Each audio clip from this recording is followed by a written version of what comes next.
Hey, we got a lot of new people signing up with us over the last 2 months over on our website.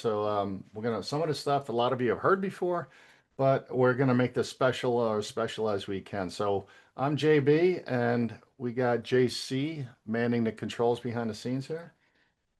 Just so the rest of you know, JC is our expert on NFA, manufacturing licensing.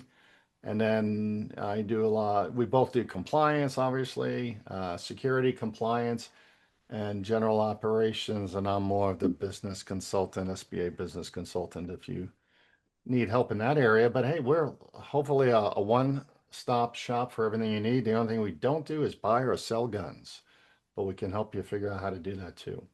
All right, we keep you compliant, we keep you safe, we keep you out of the crosshairs of the ATF, and we help you sleep at night. Yes. What are we going to go over today? Our agenda is, hey, something we all want to talk about. We're very excited about with our new Trump administration, the big, beautiful bill. We're going to give you the highlights as it impacts and affects the firearms industry.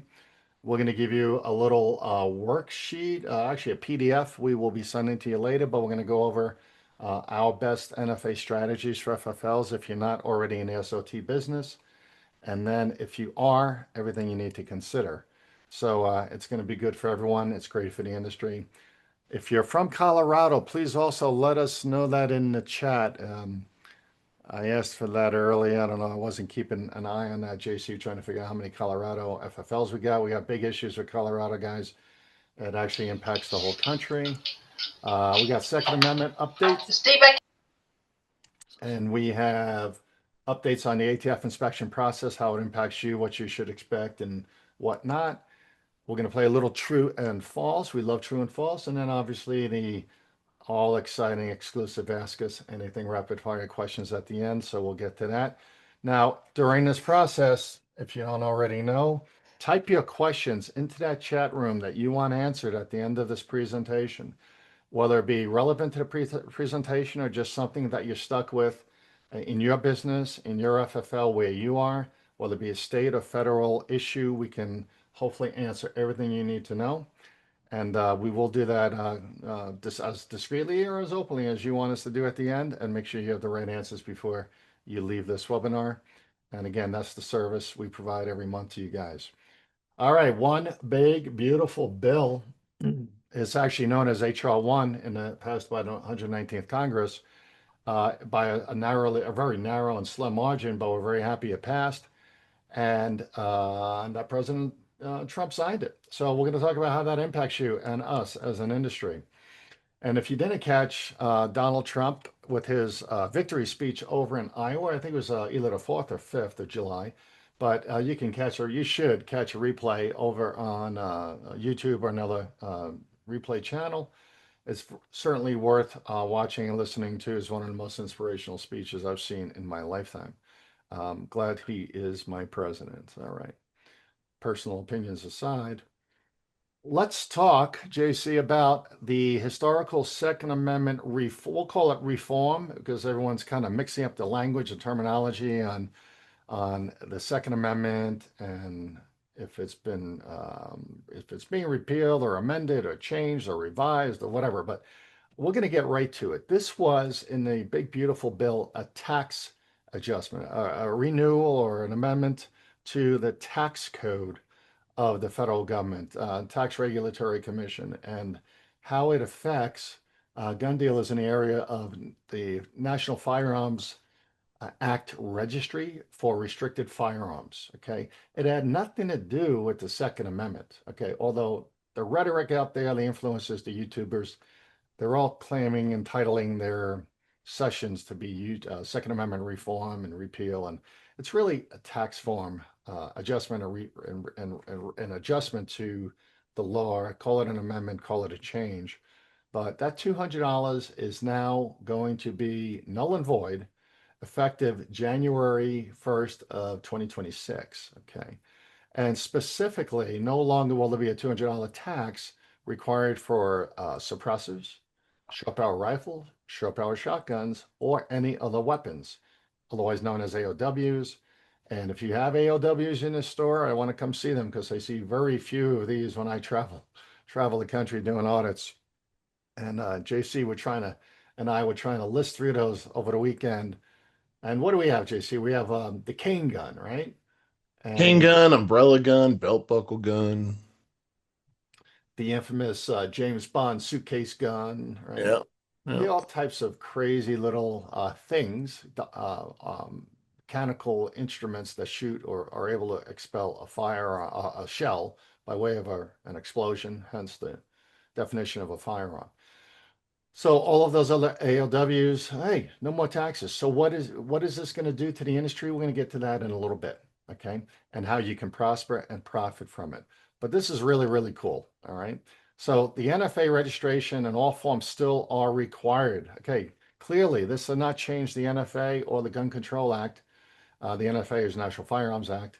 It did not change anything there, had no effect or impact. And that's why this was so easy to pass without so much debate and rhetoric, is because it got slipped in under the tax reform. All right. And all of the registration forms that are currently and have been used in the past for NFA firearms, including Form 1s, Form 2s, Form 3, Form 4, Form 5. Am I missing one? Form 10? But there's No, that's it. all the forms Yeah. still in place, not going to change. Still got to go online, still got to create your eForms account or use the paper process, which is as slow as a turtle. But the guarantee, so we're going to talk a little bit about how you can get up with tech strategies you should think about in the near term and long term. And if you don't sell suppressors, you're going to find out very soon that you probably want to learn how to do this. All right. Because out of everything that came out here, we feel the suppressors are going to have the greatest benefit here because suppressors are easy. They're an add-on, they're an accessory to a firearm. It's the lower cost versus maybe the price of an SBR, short barrel rifle. And a short barrel shotgun, we haven't seen any of those in years. Have you seen a short barrel shotgun around, JC? Not very often. Yeah. We find them once in a while, maybe in the back of a pawn shop, hidden because they don't know what to do with it. Somebody turned it in or dropped it off or sold it and we didn't know it was short barreled. And heck, guess what? That stuff's going to be easy to trade in. So come next January. So again, this is effective January 1st, 2026, when the tax is actually relinquished, eliminated, void, null and void. Between now and then, all of the other normal processes for processing suppressors and short barrel rifles, they all stay in place. The forms are in place, the waiting period is in place, the fee is in place. Okay. And for all of you who don't understand SOT or haven't done anything with suppressors, it's a real pain in the butt to have this $200 fee required every time you transfer that firearm. Again, it's just another gun. It shoots different, it looks different, it does something different, but it's just at the end of the day a firearm. Now, we're not talking about machine guns. Machine guns, we're going to leave that off to the side. JC is going to talk about that in a minute. But machine guns are not included in this bill. Fully automatic weapons are still regulated the old-fashioned way and still will cost $200 if you find a way to buy or transfer a machine gun, meaning a fully automatic. And destructive devices fit into that category as well. But for the most part, everything else is going to be federal form, e-forms through NFA, no money, make it happen. Uh, Again, that $200 fee, not only is it charged currently when you purchase or acquire that firearm, it's also required when you transfer that firearm away to somebody else. That $200 transfer, it's a transfer tax. So coming and going, that's why this whole industry is celebrating no more $200 tax charges on transfers of NFA firearms. Okay. So, and again, be giving you some strategies to think about, and as we explain this as we head into January of 2026. So the biggest benefit is boost the suppressor and specialty firearms market, allowing all dealers to expand inventory and sales. I would expect, being a former retailer myself, that if you're in a suppressor business, you're going to get a 20 to 30% net profit increase if you get fully into the business. There's great margin on suppressors. Am I right on that, JC? There's very good margin on You suppressors. deal with more of the manufacturers than I do, but margins are great. Demand is going to be super. We have dealers already calling us, asking us how quickly can they get their SOT? What does it take? How do you do it? What does it cost? Et cetera, et cetera, et cetera. We are going to provide this information in an online FFLC Academy training, a couple of training modules rather. They will be done within the next 30 to 45 days and available out there for you. One is going to be how to get your SOT, because a lot of folks are calling us to figure out how to do that fast and what's the steps, what does it cost, how do I manage it, what does it mean. The other one will be great best practices for marketing and selling your SOTs, I'm sorry, your suppressors, your short barrel rifles, your short barrel shotguns. And the challenge is for you listening to this, whether or not you want to get into the business. Well, guess what? Most people calling us, there's a lot of people calling us, tons of people, just in the last week. And we told them to sign up for our webinar. We talk about it more here and provide the modules later. But if you don't get into the business, you might be the only guy in the neighborhood or in the block not dealing in suppressors. Okay. We're also going to teach you in just a minute how to do this at a very low cost. Even though suppressors are expensive, you as the gun dealer, the FFL, may not have to put much money out at all to acquire the inventory for your customers. We'll talk about that in just a minute. But we are already hearing from our partners in the business, the distributors and manufacturers, that they already are oversold and overordered on current inventory. They are predicting that they will run out of stock come September of this year.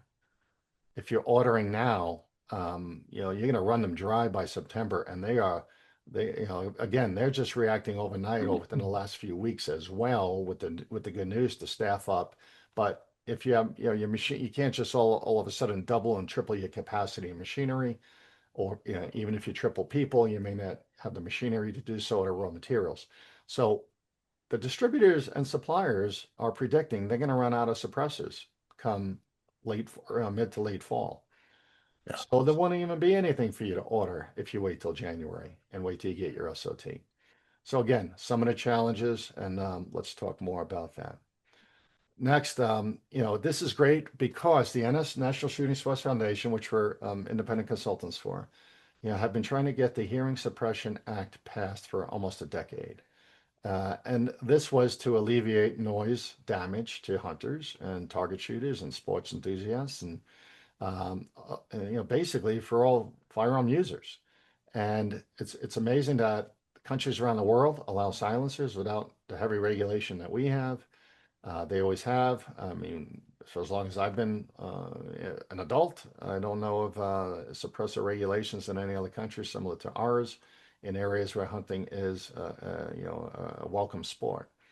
So this will certainly open up that avenue, especially in the hunters area. If you're selling, and this is just not for ARs or semi-automatic rifles. Hunters and bolt-action rifles are big fans of suppressors. So something you should consider, whether you're a hunt store, a block gun store, or just a range, suppressors are going to be some of your main inventory coming soon. So again, if you're the FFL that's not dealing in suppressors, you may be losing out. If you don't have them available for your customers where you are, they may go elsewhere. There's also services online, you may know about, where they sell suppressors online and deliver right to your front door because of the way their business and licensing is set up in every state. Okay, so heck, this business is exploding. Be part of it. Right? Again, the reform with the tax bill encourages industry growth by reducing financial and regulatory barriers. A lot of people just didn't have that $200. I didn't want to spend the $200. I didn't need a suppressor that bad or a short barrel rifle. But guess what? I'm probably going to do that come January. That $200 is just that little extra hurdle that makes it easy now. All right, so the Second Amendment community and the non-licensee community is going to be jumping on this very, very quickly. And then lastly, there's already, believe it or not, because this occurred, there's already litigation surfacing and being filed against the ATF to abolish the NFA altogether because of different laws and restrictions that still exist. We're not going to spend any time on that today, but as the sidewalk crumbles, with this big push on eliminating the tax requirement, further future congressional oversight may also be diminished, may also be impacted and affected. And again, I think a lot of that is going to happen maybe in future administrations with different Congresses. But right now, we don't expect much of that to go anywhere. There's many other issues. JC, I think the state issues, right? If they abolish NFA and regulated There, firearms. yeah, there are 13 states that, as long as the NFA and the registration under the NFA remains in existence, NFA firearms are legal in those states. If it's removed, then you're going to have 13 states where they're rendered illegal. Right, right. Uh, So lots happening, lots happening. All right. So that's all good news. Now, if you say, okay, I think I want to get into this business, or I'm already in this business, what are some of the things I should do? Because now it's going to become very, very saturated, right? Makes sense. Supply and demand. Supply is going to availability is going to make it saturated. Supply and demand is going to cause ebbs and flows in cash flow and sales, as I discussed with the manufacturing processes and some of the log jams we're hearing about or expecting. But guess what? A year from now, NFA silencers, short barrel rifles, they're going to be everywhere. So you should get it. We say, because of what we do and what we know and what we hear and who we talk to, we say you really probably need to consider getting into the game. Okay, whether you're type 1, type 2, or type 7, and I'm going to explain the type 2 in a minute. You need to be in this game because these firearms will be easy to trade through a simple form approval without any money, very frequently down the road. Okay. So your first step, as we already discussed, if you want to get into business, is getting your SOT, which is your Special Occupational Tax Permit.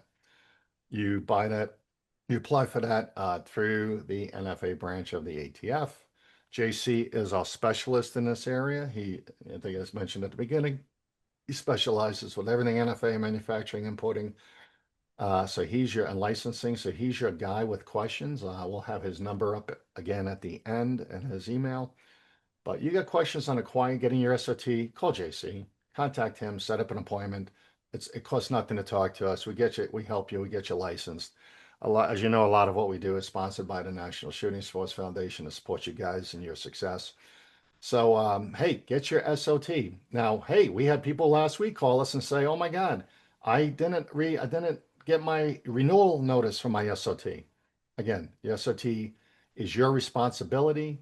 The ATF or NFA branch do not send you reminders. You just have to go out and renew it yourself on the pay.gov website. It is $500 a year, JC. $500 a year for a dealer, yes. Yeah. So it's $500 a year, but hey, that's a quick return on your investment to be able to have this inventory and be able to sell it and trade in it versus not. So anyway, if you missed renewing your SOT, get online, pay.gov, go renew your SOT, even though it's late. You might have to call them and make sure they have your payment. And you may have to talk to them about when you can start trading or transferring NFA items because you are not, I repeat, and correct me if I'm wrong, JC, you're not allowed to transfer an NFA item until you have the NFA, the SOT permit in hand. Am I correct? Yes, you have to be permitted to sell NFA firearms, yes. Yeah, just because they took your money on your credit card or cash your check does not mean you're legal to transfer an NFA firearm. On renewals, it's different. With renewals, as long as you have proof of payment, I'm not really sure why they're having a hard time getting out those renewals. We got people that are 4 and 5 weeks without their actual SOT tax certificate.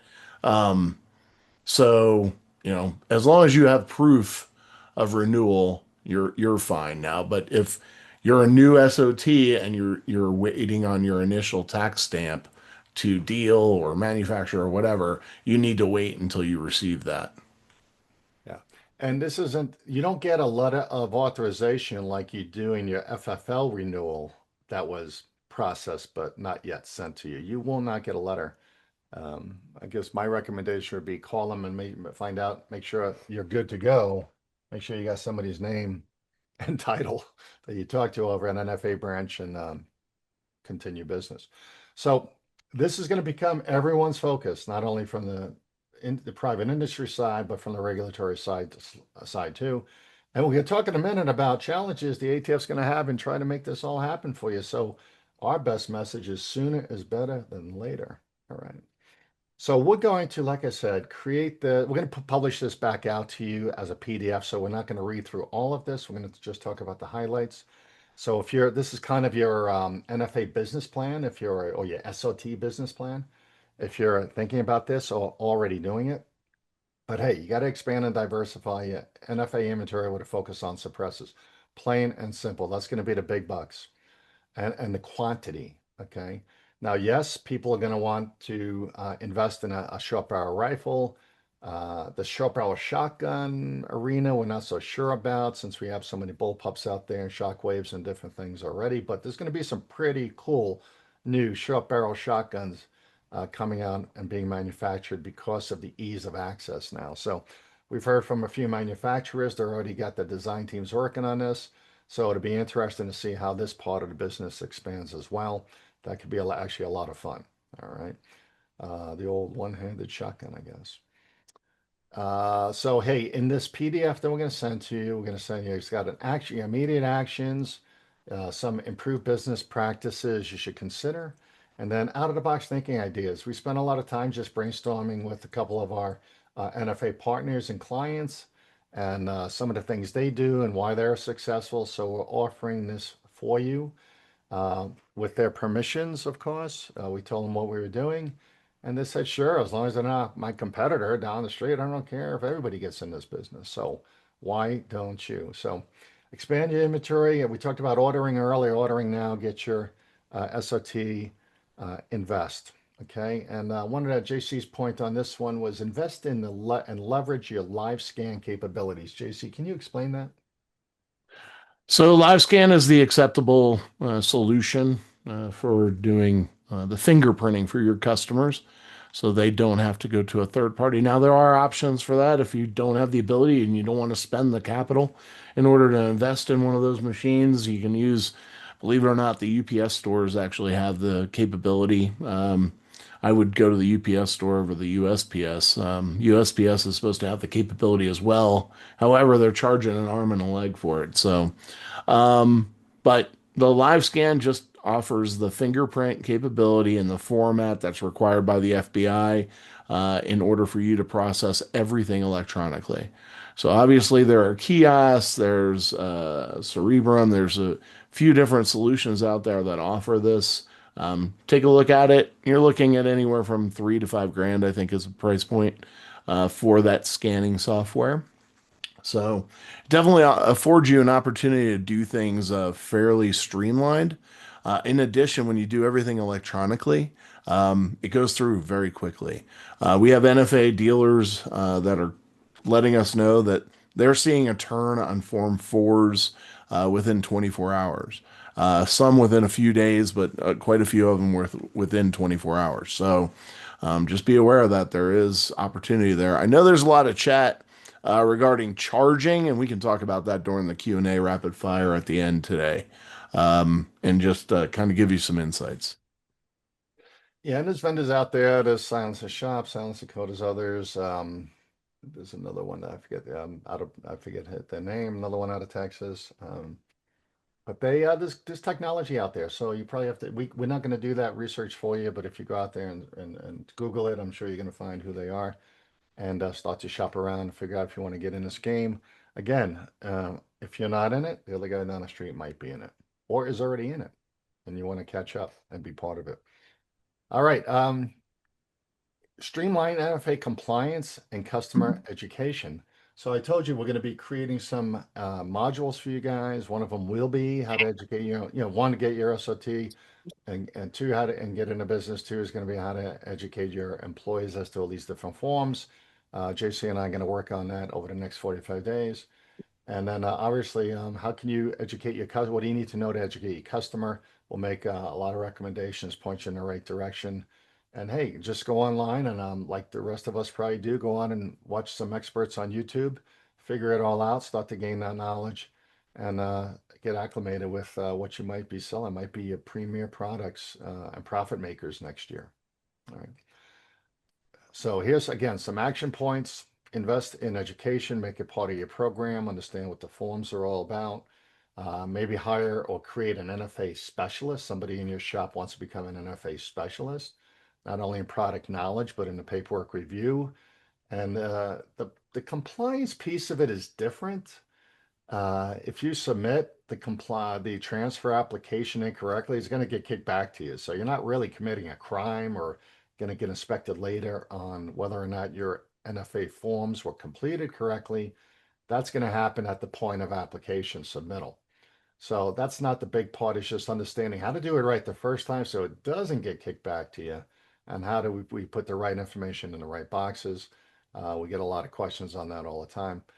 And again, the product knowledge is vast. I mean, it's not one silencer fits all. There's many different sizes, types, prices, quality, functioning, you name it. There's a lot to learn, and you have to figure that part out for yourself. Same thing on SBRs, a little easier, but the suppressor industry is simple yet complex to get into. Simple in theory, complex in assortment. All right. Leverage digital marketing and e-commerce for market reach. Again, we were talking about you might be doing this now, but the guy down the street or three dealers down the street are going to get into it as well. How do you upgrade your website, your SEO? What keywords do you need to have on your landing page? What do you want to advertise? What do you want to write a blog? Can one of you folks or hire us to write a blog for you to promote it out there where you're opening or starting up? Or if you're in the business already, how do you stay ahead of the competition? All right. So that's going to be big. If you just sit around and wait for people to walk in the door and they're getting ads from everyone else hitting their email or they're seeing it on Instagram or wherever, you may not be profitable or successful in this part of the business. All right. And again, this is going to be long term. I mean, this is not something that can easily be reversed with a new administration. This is tax code that was passed by Congress. All right. All right, offer financing and promotion to boost sales and volume. This one was good. This one was really probably the most important issue JC and I kind of came up with. And it was, JC said, hey, get pre-orders and layaways going. Eliminate the cash flow. Don't worry about cash flow and buying inventory because you may not be buying the right suppressor. Now, a lot of distributors and manufacturers do have non-functioning suppressor demos available for display. Just a heads up on that. So a lot of times when you walk into a gun shop and you see a suppressor in a case, it may not even be, it may not have anything in it. It may just be the shell of the suppressor with no ballot, what's the term I'm looking for, JC? What's inside the suppressor there? The baffle. Baffles. Baffles. There you go. Yep. So Baffles. there's a lot of internal parts and components that actually silence the sound of the bullet as it travels out of the barrel and contains the gases and disperses gases, etc. So you can get in this rather cheap, but layaways and pre-orders with customers buying or placing orders on silencers that they will acquire after January of 2026. Okay. So they can pay you, you can order them, you can house them, you can put them in a back room, you can store them, you can inventory them, but you don't transfer them until after January 1st to avoid the $200 tax application. And a lot of folks are calling us already about this issue, and we didn't come up with this on our own, obviously. A lot of folks are already doing this, and they're stocking up with little to no cash outlay. All right, special orders don't upset us. Um, and then some out of the box business ideas, create subscriptions, create an NFA club. Maybe you got special suppressors coming in. Maybe you got a vendor demo day at the range where they're bringing all the rep is bringing all the suppressors in, and everybody can shoot and have fun and figure this out, and hence buy a suppressor. All right. Again, no barriers to entry here except a form that's going to be filled out. Build strategic partnerships and community engagement. Okay, this is going to be big. I mean, there's shooting clubs and everybody. Again, who wants a suppressor? Who was thinking about it? Who thought the $200 was too much? But if it wasn't $200, yeah, I'll get one tomorrow. And they get one. What we find is they get one, then they get two, and they get two, they get three. Maybe you got a maybe you got a punch card. Buy five and get 50% off the fifth one, the sixth one. So you got lots of good stuff happening.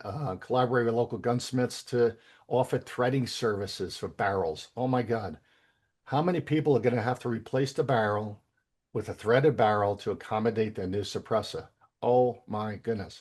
There's a secondary market and secondary business that's going to drive huge profit. Barrels are not cheap either. Making firearm suppressor ready. Partner with shooting ranges to provide NFA specific training. Get some of the NRA instructors out there that teach them about suppressors, when to use, when not to use, how to clean them, how to store them, etc. And suppressors do increase accuracy on shooting. I'll just give you that as a headline.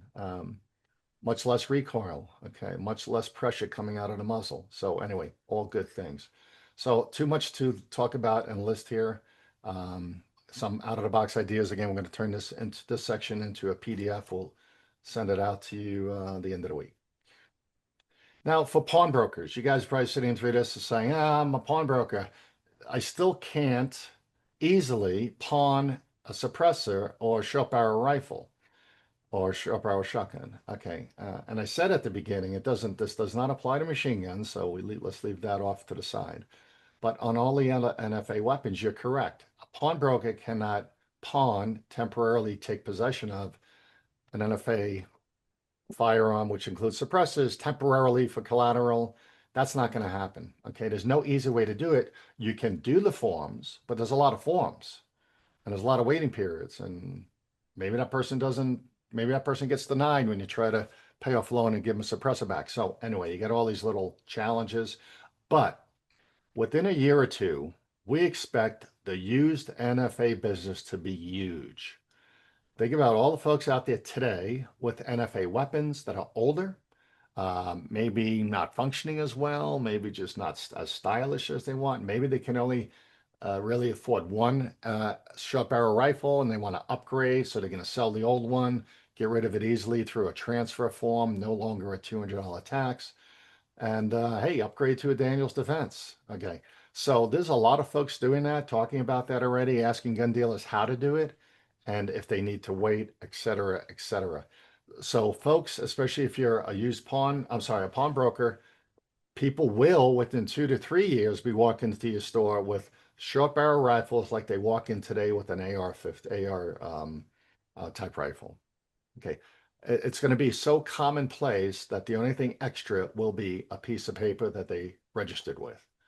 And hey, that's going to be easy for you as a pawnbroker to buy it, any gun dealer to buy it as used, resell it, and the same thing with consignment. You'll be, if you have your SOT, you'll be able to consign those firearms as well, um, trade them in, transfer them, get the documentation in place. Again, no $200 tax. So this is a big issue. Our bottom line is this: don't wait, get in the game. It can affect you in so many negative ways. And we're not, we make nothing off this, but we don't want you to lose. If you don't even consider getting an SOT for $500, you can't get into the game. And again, the backlog on these applications is just sort of at the 2026 renewals is already, at least a couple weeks, 30, 40 days. So there's going to be a flood of these going in now, we know, because of all the people calling us and getting their applications filled out. So great thing to consider. Get your SOT, get in the game, start telling your customers, let them get itchy about it, get excited about it, and then they come back and see you in August or September and start paying you down payments on a layaway program. All right. All right. And if you got questions, again, just put them in the chat room and we'll get those at the end. This is a very quick legal update. We're spending just a minute on this because it's Colorado. Very concerning issue came up last week. Only 835 FFLs in Colorado as of a week ago, Monday, as of 2 weeks ago, rather, 14 days ago, only 835 had actually submitted their Colorado firearms license permit application to the Colorado Department of Revenue. We sat in the office in disbelief with them. They asked us what's going on. We said, what do you mean? They said, is everybody calling you guys to sell their businesses and they don't want to do this? And we dug into it deeper, only to find out that the Department of Revenue is in charge of this entire process, or the new implementation of the statutes and the laws that were effective July 1st, which was 12 days ago, sent everything to the gun dealers via email. And we all know how email works sometimes, between spam buckets and spam filters, and delete this and don't read my email for a few days. And they've been communicating via email and never sent anything USPS. So, JC, did you say they're coming back around on that? They are sending out snail mail, actual letters through the mail, notifying FFLs, and we have seen a few phone calls coming in over the last week. Right now, I've advised FFLs there is no selling of firearms while you are not permitted in the state of Colorado. So they're actually processing those permits pretty quickly. Yeah, even though they're late, they're Yep. processing them, and there's no legal grace period, but conversation has it that they're getting it done and trying to get everyone up to speed as quickly as possible for being delinquent. Now, whose fault was it that they were delinquent? Well, that's a big question mark. But there's no easy way to get to all these folks except go knock on some on the door on some of them. If you're a Colorado FFL watching this and you don't have your Colorado permit yet in hand, you cannot be selling firearms or transferring ammunition or firearms in the state of Colorado. So now for the rest of you, for everyone doing business with customers from Colorado, gun broker, any other online sales platform, could be PSA or anybody else. If you're selling or shipping guns to Colorado, my best advice is that you confirm with that Colorado FFL you're shipping to, that's listed through FFL Easy Check, that they actually have the Colorado permit in hand. You're not going to be able to find that anywhere. There's no way to confirm. There's no online directory. So it's called make a phone call. Okay. Make sure that Colorado gun dealer is legal to transfer that firearm. Otherwise, there'll be returns, felonies committed, irate customers, et cetera, extra shipping and handling costs for returns, et cetera, et cetera. So anyway, letting everybody know. And then if you have a customer coming into Colorado, coming into your store from Colorado, if they're visiting, touring, relaxing on the beach in Myrtle Beach, and they wander up to your store to look at guns and want to ship a gun back, make sure, first of all, they meet all the requirements for the state. If you're selling a long gun, make sure you know all the requirements, 3-day hold. Um, next year we have the semi-automatic firearm restriction going into effect in August of next year. We have an ammunition sales restriction going into next year, a year from now. But in the meantime, the holds, if you're going to be shipping, if they're coming in to buy a handgun and you're out of state or at a gun show and they want to ship back to Colorado, make sure your gun dealer you're shipping it to is licensed and permitted in the state of Colorado. Again, otherwise you'll have issues with returns on those firearms.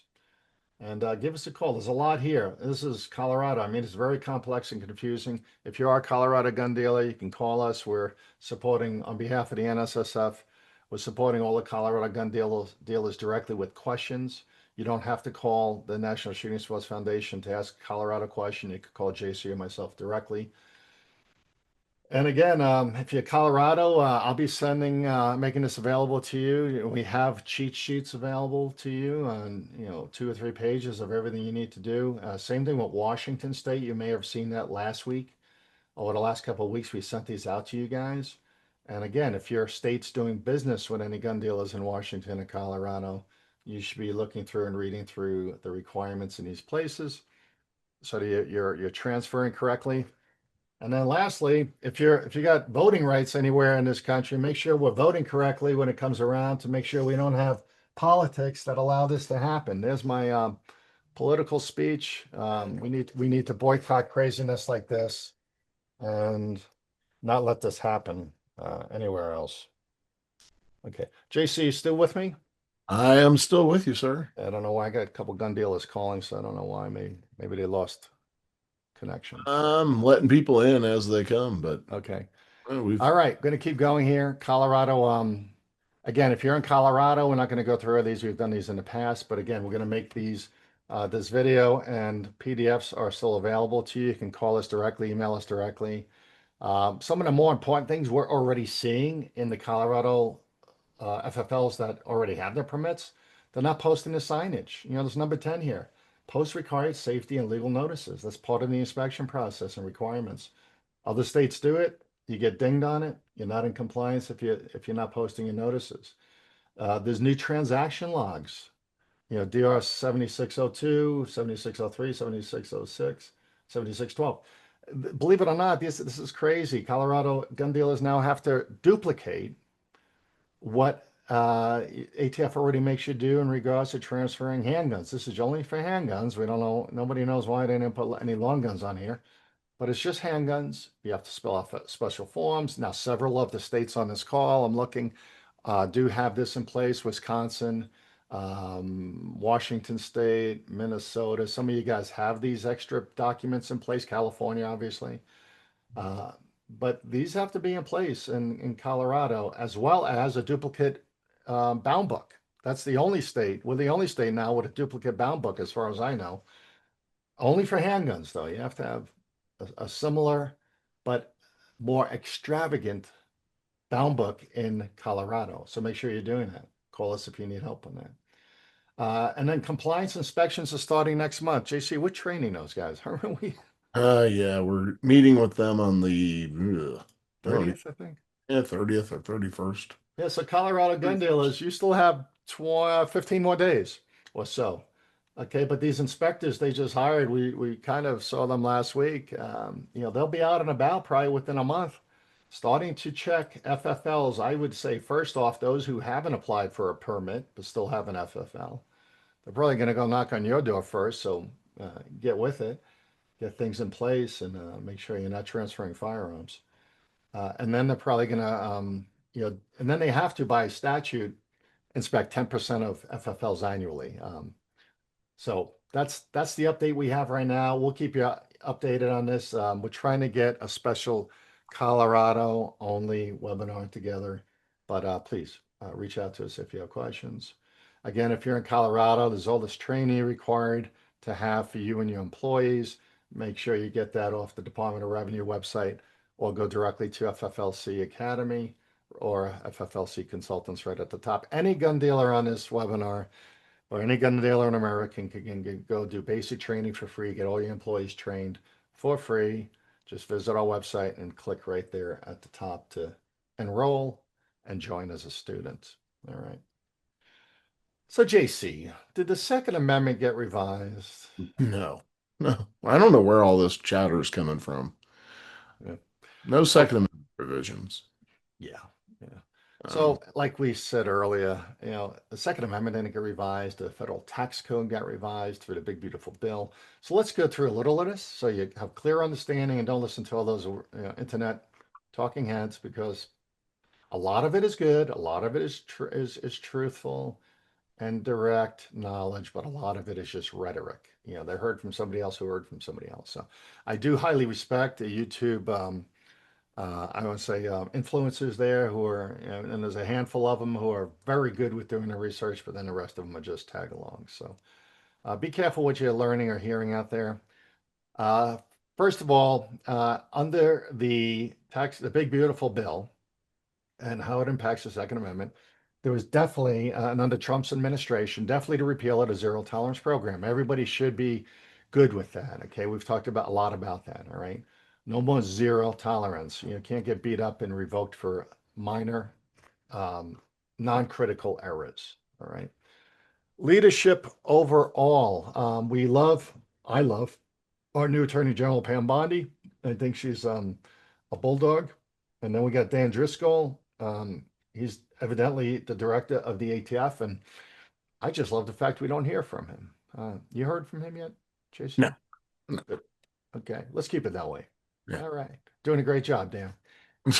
All right, regulatory rollbacks, which are in effect. Okay, the engage in the business rule. We're still getting a lot of calls on this, and the pistol brace rule. Both of them are definitely on the back burner and probably going to stay there. And I guess there's a a process where they kind of expire? John, does the petition to Yes. rebuttal? They they have a limited amount of time to petition the courts for an injunction or a stay pending other court action, and they have allowed those to expire so far. Yeah. So we don't expect any activity or forward motion on these two bills, and there's no enforcement of these two bills. Okay. Yeah. And then lastly, probably the biggest news, we're trying to gather information through our channels on almost a daily basis, but they're simplifying the ATF Form 4473 from 7 to 3 and maybe even 2 pages. Okay. We're talking total. So the new chief counsel for the ATF is a very big Second Amendment supporter. Um, and he is asking many, many questions as to how things have gotten to where they are today. Okay. And, why do we have 3 pages of questions? Why do we have 36 boxes? Why do we have 21 section 21 with, I think it's 13 different specifics on whether or not you did this or that. So anyway, we've seen or heard about some drafts of the new ATF. We haven't seen anything per se. But as soon as we do, as soon as we're permitted to, we'll share information with you guys. So stay tuned. And once it's available, obviously, we'll create training modules for it so that union employees are knowledgeable and can be on time with effectiveness and implementation and not miss a beat if and when it comes around. So again, we heard late summer. Now we're hearing maybe late fall. So we don't have any ETA on this, but as soon as we hear anything, we'll let you know. And JC, I think there's always a probationary Yeah, period. there's a grace period for use of the old form before the new form is required. Yeah. So a lot of you will jump right in and start using it as soon as it's available. Some of you may wait till later, but obviously all of the software providers are going to have to work fast to get everything ready for you to be compliant. All right. The other thing we do know is it's firmed up even in the bill is proposed budget cuts and restructuring at many, many, many federal departments, including Department of Justice. And publicly, Pam Bondi has announced that she expects to see over 500 headcount reductions in ATF field personnel. What does that mean? Your guess is as good as ours, but we have some predictions. We're predicting that yes, this will happen. So the urgency will be on those FFLs that are high time to crime, high number of traces in high violence and trafficking areas. There'll be it'll be depend on demographics, but also if you're in a great area but you have a lot of traces, hey, you could be subject to. Though also anyone between 5 and 10 years with no inspections, you should expect to see the inspectors that are remaining to target you for some type of peek at your records and process. I mean, that is still on the agenda. Anyone over 10 years was a priority during the last administration and kind of remain on the hot plate right now. If you haven't seen an ATF inspector in 10 years, you should expect one very soon. And I think the next group, we're seeing a lot of this now, folks who haven't been inspected in 5 to 10, that 5 to 10 year range. A lot of the folks that are calling us for preparation and inventory help, inspection help are in that 5 to 10 range. They are definitely going after anybody with warning letters or warning conferences, which means you've been bad in the past. They want to make sure you're not still bad and that you're getting better. So you should be worried and have great programs in place. So that's what we see right now, but half the inspectors mean half the inspections. So instead of 1,000 a month, 900 or 1,000 a month, it'll be 300 or 400 a month based on numbers and just how the numbers work. Then a shift in enforcement focus. Well, the ATF's going to do what they should be doing, focusing on criminal and crime activity, trafficking, gun running, straw purchasing, versus going after law-abiding gun owners. So that has been a standing order from Pam Bondi to her regulatory agencies and from Trump to Pam Bondi. So this is very public, so we're excited about that. They shouldn't be going after customers who are buying forced reset triggers, if you know what I mean. What's not changing? Okay, well, anything that Congress passed, okay, the laws are not changing. The Constitution is not changing. The amendments are not changing. The Gun Control Act, the National Firearms Act, the Background Check Program, the Brady Act, Bipartisan Safer Communities Act, which focuses on violence resulting from illegal trafficking and use of firearms. Um, ATF's core investigative functions. What does that mean? Well, what ATF's core investigative functions is primarily to work technically with law enforcement agencies to complete traces, identify firearms, control imports and manufacturing designs and registrations in the NFA Bureau, machine guns, the really tough stuff, technical stuff, not so much the regulatory field stuff of gun dealers. So we don't expect any of the the headquarters staff will probably, most of that will probably remain intact. But the field staff is where the biggest impact will be probably felt by the agencies and the employees themselves, unfortunately. Again, this is our opinion based on conversations, some friendly intelligence we might have, and from information that's also available to you publicly. Here's a big question we're getting, JC. I probably get this with every inspection now, almost 3 out of 4. Why are they being so nice? Hmm. Can you explain a little bit about the Order H that went out? Yeah, so Administrative Order H was part of Trump's protecting the Second Amendment, right? So, it's looking at both individual rights as well as those performing lawful commerce of firearms in the gun industry. So, there's definitely been a shift. We're seeing IOIs, industry operations investigators, coming in, being much more helpful, friendly, etc. We're seeing abbreviated inspections. What that means is they'll bring in 2, 3, 4, people, depending on the size of your volume and size of your inventory, or they'll come in with just 1 or 2. They'll do a full inventory and they'll spot check, last 90 days worth of 4473s.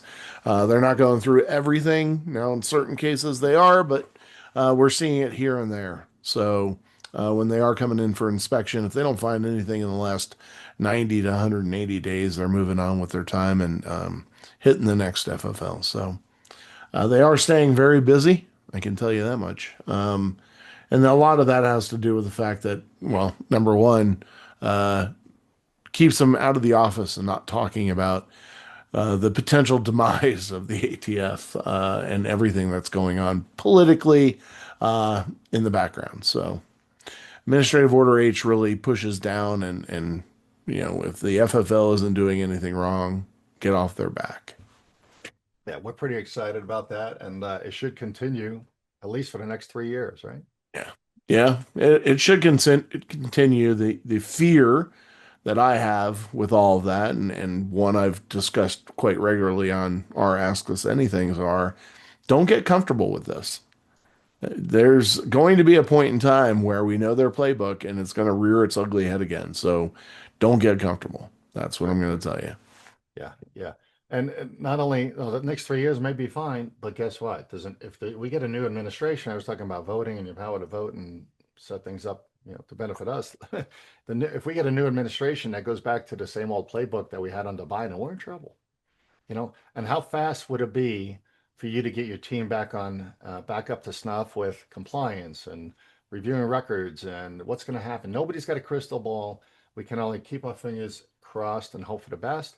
But the bottom line is, I think we say it over and over and over, keep your pedal to the metal on compliance and keep your programs in place, and we'll help you do that because you don't know what's next, right?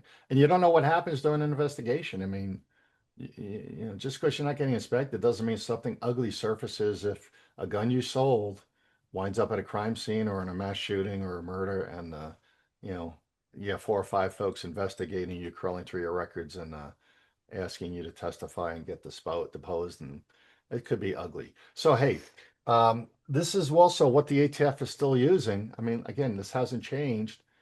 Uh, Warning letters, warning conferences, suspension, revocation, civil fines. That's the adverse action doctrine that remains constant in the Gun Control Act, right?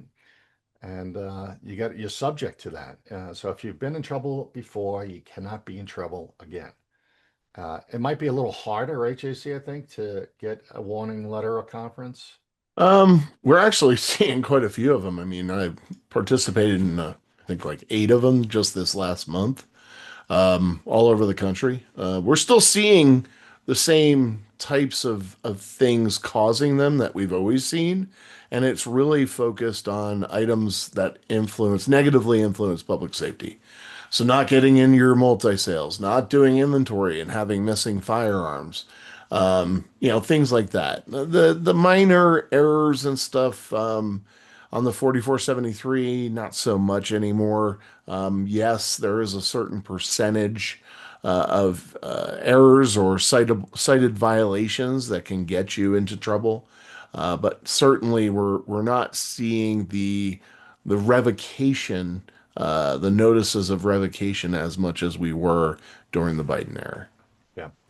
All right. So if you've been in trouble, stay out of trouble, and you don't want to get in trouble. All right. Because Yeah. remember, a warning never disappears. You can have a warning for 10 or Yep. 15 years and it'll bite you in the butt if you have Yep. another bad Yeah, act. and just as we saw during the Biden era, we had FFLs that had a warning letter or warning conference 20 years ago. It was totally different owners of the business, and it was held against them, and it was the purpose or causality rather of them receiving a notice of revocation. So, you have to be careful. And also keep in mind that as more states come online with their own state permitting, I mean, we've got 4 or 5 states right now that are looking to do what Colorado did. Um, they're going to start utilizing any adverse or administrative action that was taken against your license by the federal government in their own proceedings. So keep that in mind. Yeah. Yeah, we're going to start to go a little faster, JC, I think, on some of these Yep. slides, just for the sake of time. But quickly, under 21 sales of handguns in Texas, Mississippi, and Louisiana. Summary. What's the summary on that? Sorry. Okay, so here's the deal. Somebody that 18 to 20 years old can purchase a handgun, just not from a federal firearms licensee. They can purchase from a private individual. As stupid as that sounds, that's the law.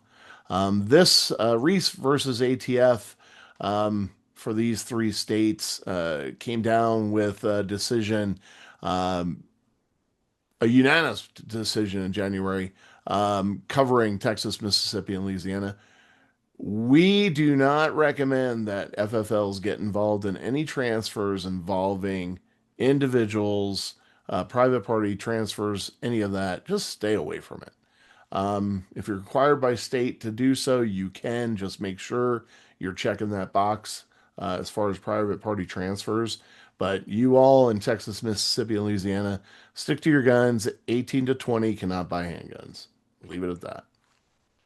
That's a good question, JC. So if I didn't ask this question, putting you on the spot, though, if a 19-year-old comes in with a private party transfer from his neighbor, he's buying it, he's 19, can the gun dealer transfer that? Yes, it is a private party transfer. You check that box accordingly, and you can transfer that firearm because you're not affecting the sale.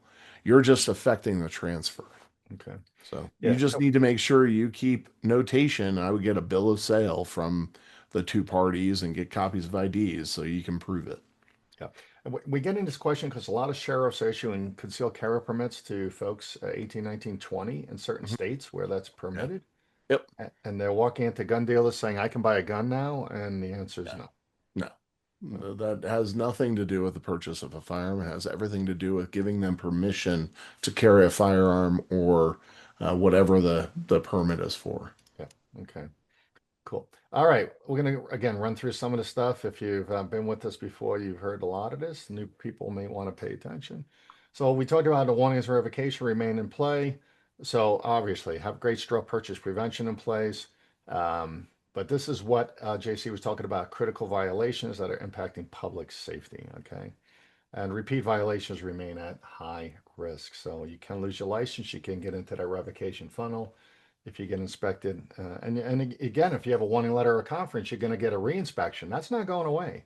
That's going to become a priority for the small group of workforce they have out there.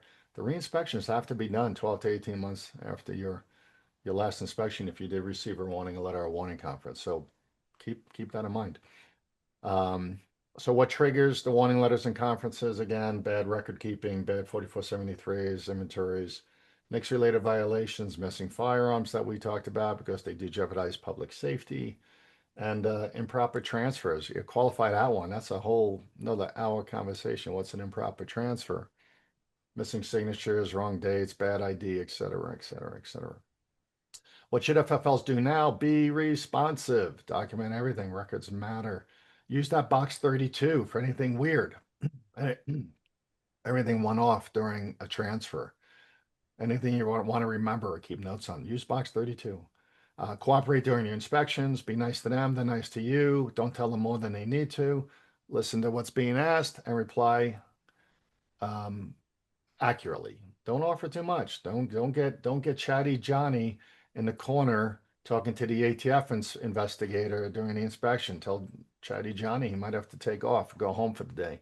They're there to ask questions, and never forget they are regulating the functionality and legality of your business. If you've got any corrective action or responses to make on as a result of a violation report, a report of violations after an inspection, call us. Don't try to do it on your own. A lot of times you're either giving them too much information or may not be giving them enough, or you're giving them something that you don't want to be held accountable for. So be careful with that. Implement an internal compliance training and audits. Hopefully you guys are doing our FFLC Academy. Hopefully you have good training in place, documented training, and keeping records. That's very, very important. What the inspection comes in, the ATF shows up. Again, we had three or four last week start. Yep. As to JC's point, one is still going. The other three were expedited, which was cool, Yeah. abbreviated, in and out pretty quick, but they were pretty locked up, pretty sound, pretty good with the process.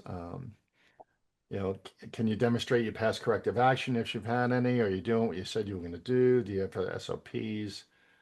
Do you have a third party like us or someone else come in and check you every once in a while? Do you have retraining done with new staff members? We can do that Zoom if you need to. We don't have to come all the way out to do that. We can have a 2 or 3 hour session with your staff after hours or whatever. I mean, all of this stuff is available. Um, and do you have our inspection preparation guideline? That's available off our website, the ATF Inspection Preparation Guidebook. All right. That's a 6-page checklist that'll get you through every inspection with flying colors. All right, we're not going to spend too much time on here because this will come to you again as a PDF, separate PDF for you and your staff to have. But these are the most frequently made errors and violations that everyone agrees on, whether it be us or the ATF or other vendors that you use software with. We call it ATF Compliance Focus 101. I'm just going to read the headlines. Ensure all records fields are completed on every 4473. Can't leave something blank. Okay, that can ruin your record. That can ruin your transfer. Check for accurate ethnicity and race responses, 18A and 18B. Verify the actual transfer by a question, which is 21A. A lot of people make that mistake. You make that mistake, you have an illegal transfer because that's a straw purchase if they say the gun's not for them when it is. And a lot of times we find that to be an honest error or a mistake. And we find it during audits all the time. If you're using software, that's great because the software will not allow you to get past this question if it's a mistake by the customer or an inaccurate answer or prohibiting question answer. So software is great. We're not talking about going digital today, but if you haven't gone digital yet, reach out to us. We'll give you the list of preferred providers, good ones versus the good versus the bad, and questions to ask if you want to go digital. It's certainly worth the investment. Confirm valid identification documents, especially on alien immigrants, limited term driver's licenses, military IDs, and addresses, all that stuff, all plays into critical errors or violations during an inspection and the legitimacy of your transfer. Your background check process has to be complete and sound. Make sure everything in box 27 is complete and accurate. especially on delayed transfers. The most errors we find is when it's a delayed transfer and somebody doesn't complete box 27D with an update, or they transfer after the Brady or before the Brady date, or it's an under 21 transfer and they're confused and they make a mistake. So anyway, need help, give us a call. And your Enix system is wonderful for providing all of that information and making sure you're doing things right. Make sure you're using Enix. If you're still calling in your 44/7, your background checks rather, give us a ring. We'll get you set up with Enix, and then which is electronic NICS, and then review your form. Firearm description for accuracy. We get a lot of calls on unidentified guns, no markings, no manufacturer, no importer. How do I fill it out? Do I leave it blank? What can I put in that box? Well, give us a ring. We'll be there to help you. Yeah, we'll help you make sure it's complete and accurate. Confirm proper signatures and dates, especially on recertifications. Make sure your dates are all aligned to be proper and accurate and legal.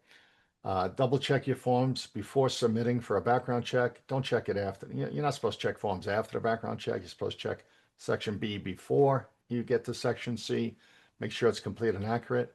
And then always double and triple check your form before you file it or transfer the firearm.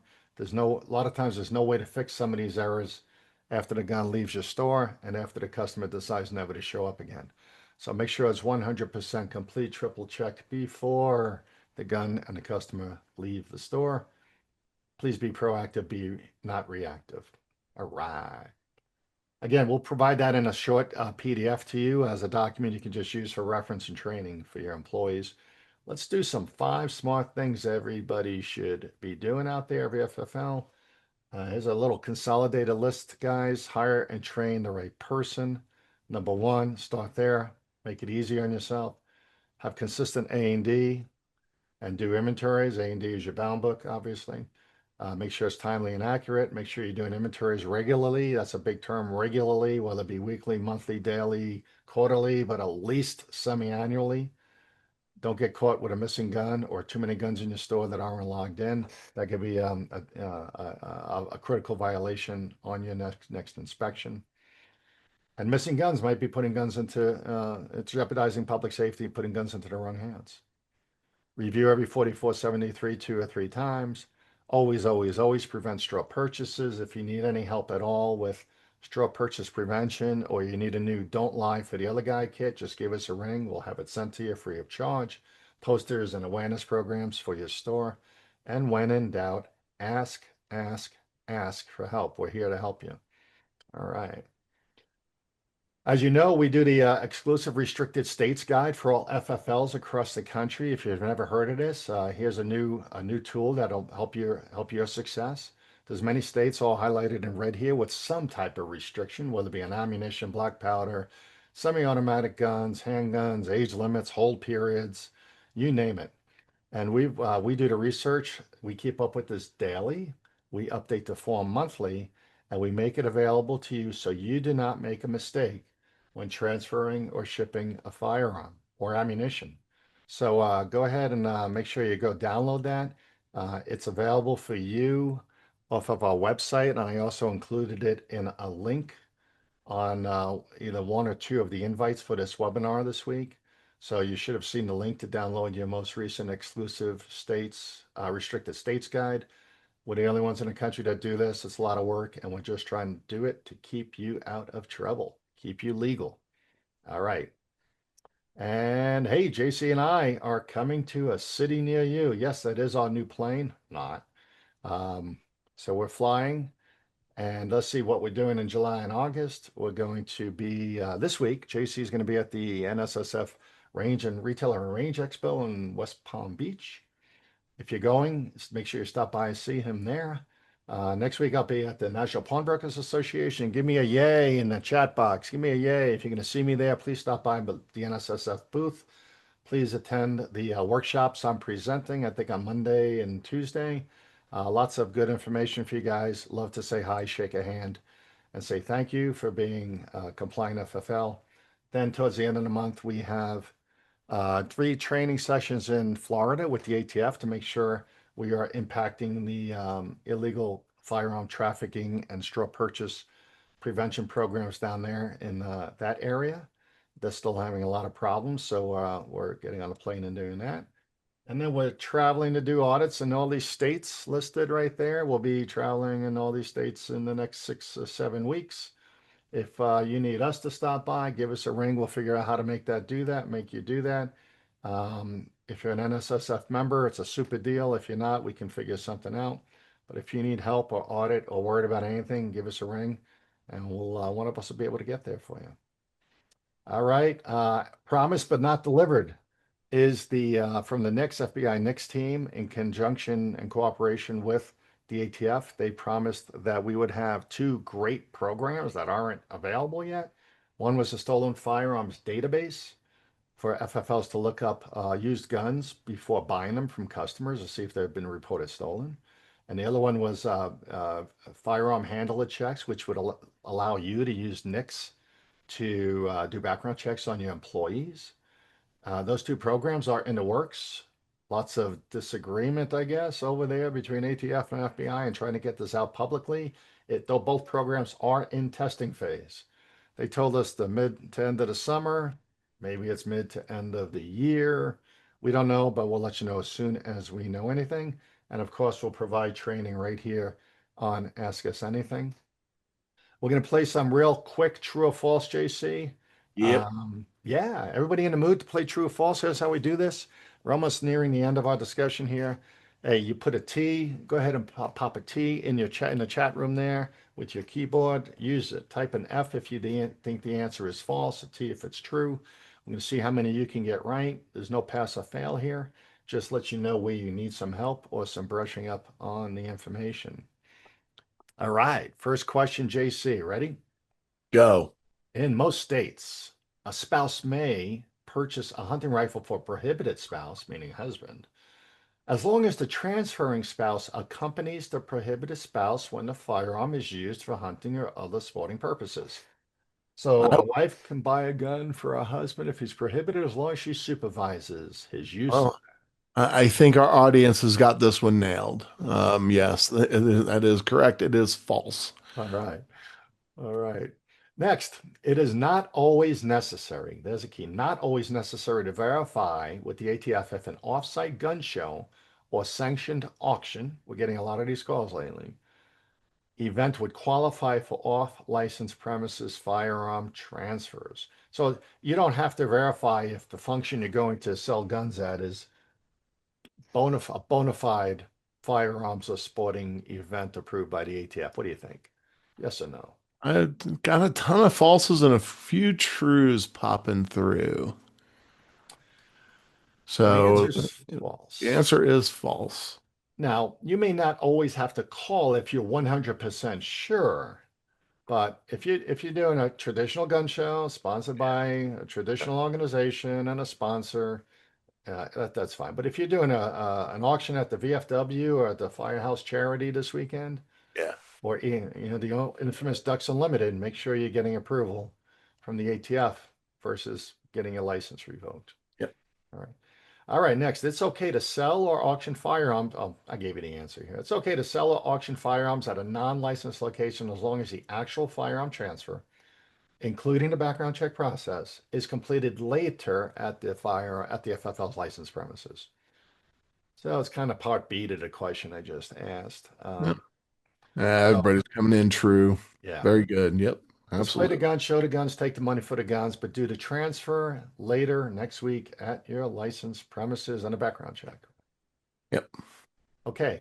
Unfinished frames and receivers and pistol grip firearms, such as shockwaves, are never included when completing multiple handgun or specific semi-automatic rifle reports for the border states. So your multiple handgun and multiple long gun reports, where required, never include unfinished frames and receivers or pistol grip shotguns. Everybody's coming in with the T's, with the trues. Yeah, we still get a lot of these calls. Receivers, bought a receiver bought a pistol grip shotgun and a pistol are not two handguns, so Yeah. you don't have to submit a report.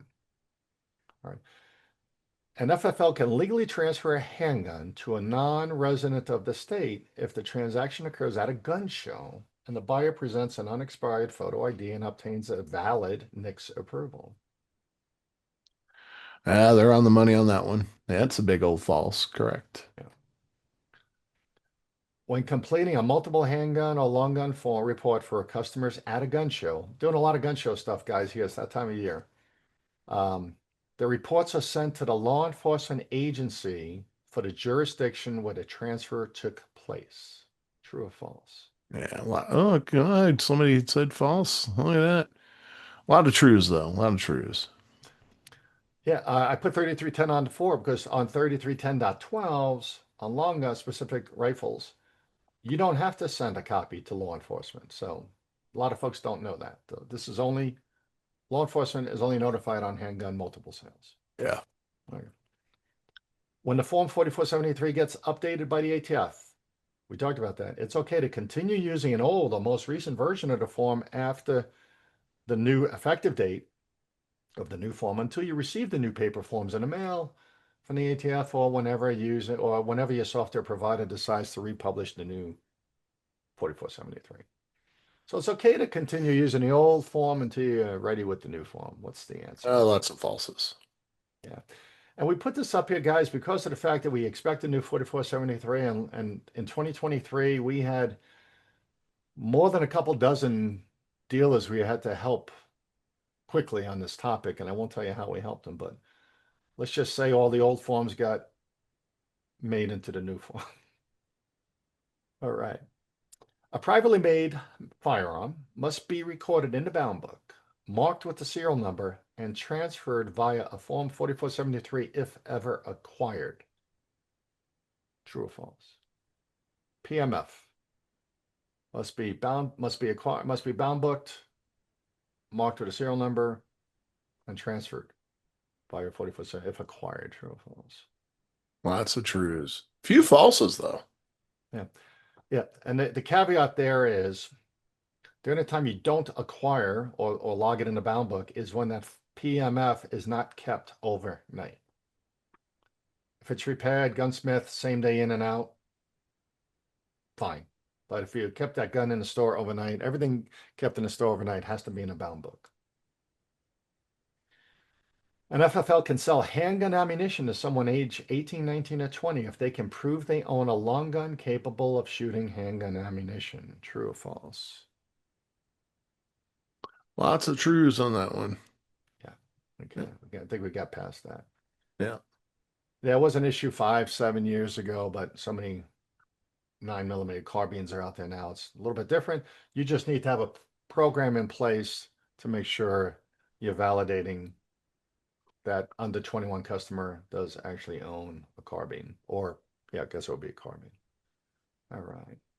All right, guys, that was it for true or false. Rate yourself. Congratulations if you get them all right. Hey, just a reminder, we got FFLC Academy. There's a lot of new stuff coming. You're going to see notes from us this summer about some of the new things we talked about, NFA, bound book. There was something else I know we talked about. But over 7,900 courses have been completed by you and your employees already. Keep it going. The system works well. We get a lot of kudos, a lot of good thumbs up reviews. So keep your employees educated, and it is your training program. You can tell the ATF you have in place if and when they ever show up for an inspection. All right, you can just sign up right off our main website, right off the top of our main website, FFL Consultants, right at the top. Or you can go right to the Learning Academy at courses.fflcacademy.com. Again, all this we call it basic training. It's all free of charge. Go learn it, sign up for it, including the Colorado Firearms Dealer Responsibility training that's required for you and for you as Colorado dealers to print out your certificate of completion. Hey, we had some great activities over the last couple months. We're very proud of all these people. For the sake of time, I'm not going to read through them all, but you're up there. You're in lights. We're proud of you. Congratulations, whether it be an ATF audit or one of our visits. You guys did great. Keep up the good work, and you'll do great going forward and keep your employees trained. Remember to call JB or JC whenever the ATF shows up for inspections, trace issues, investigations, warning letters, and any compliance questions. As the NSSF helps us, help you. So do that.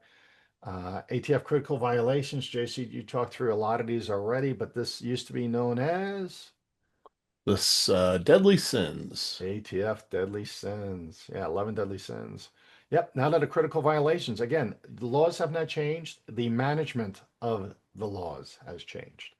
So these are still the what we call critical violations. These are going to get you in trouble and can impact your business and your license in harsh ways.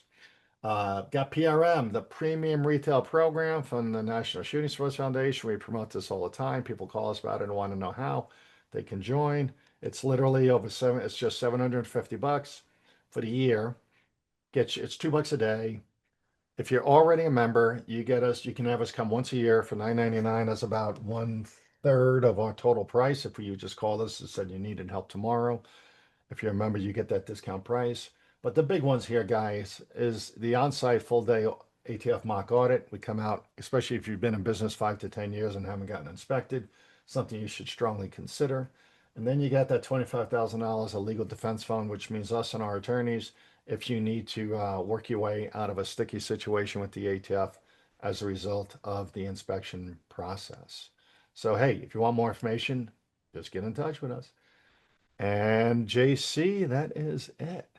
All That right. is all she wrote. All right. Questions do So we got? we got well, at least half an hour. Okay, Yep. guys, you're sticking with us. We pre applaud all of you who are sticking with us. Remember, get your questions entered into the chat room down there. I'm going to read off, it's real easy. I'll read off the question. JC gives the answer, and we go ahead and see if that satisfies your answer. Now, here's the deal.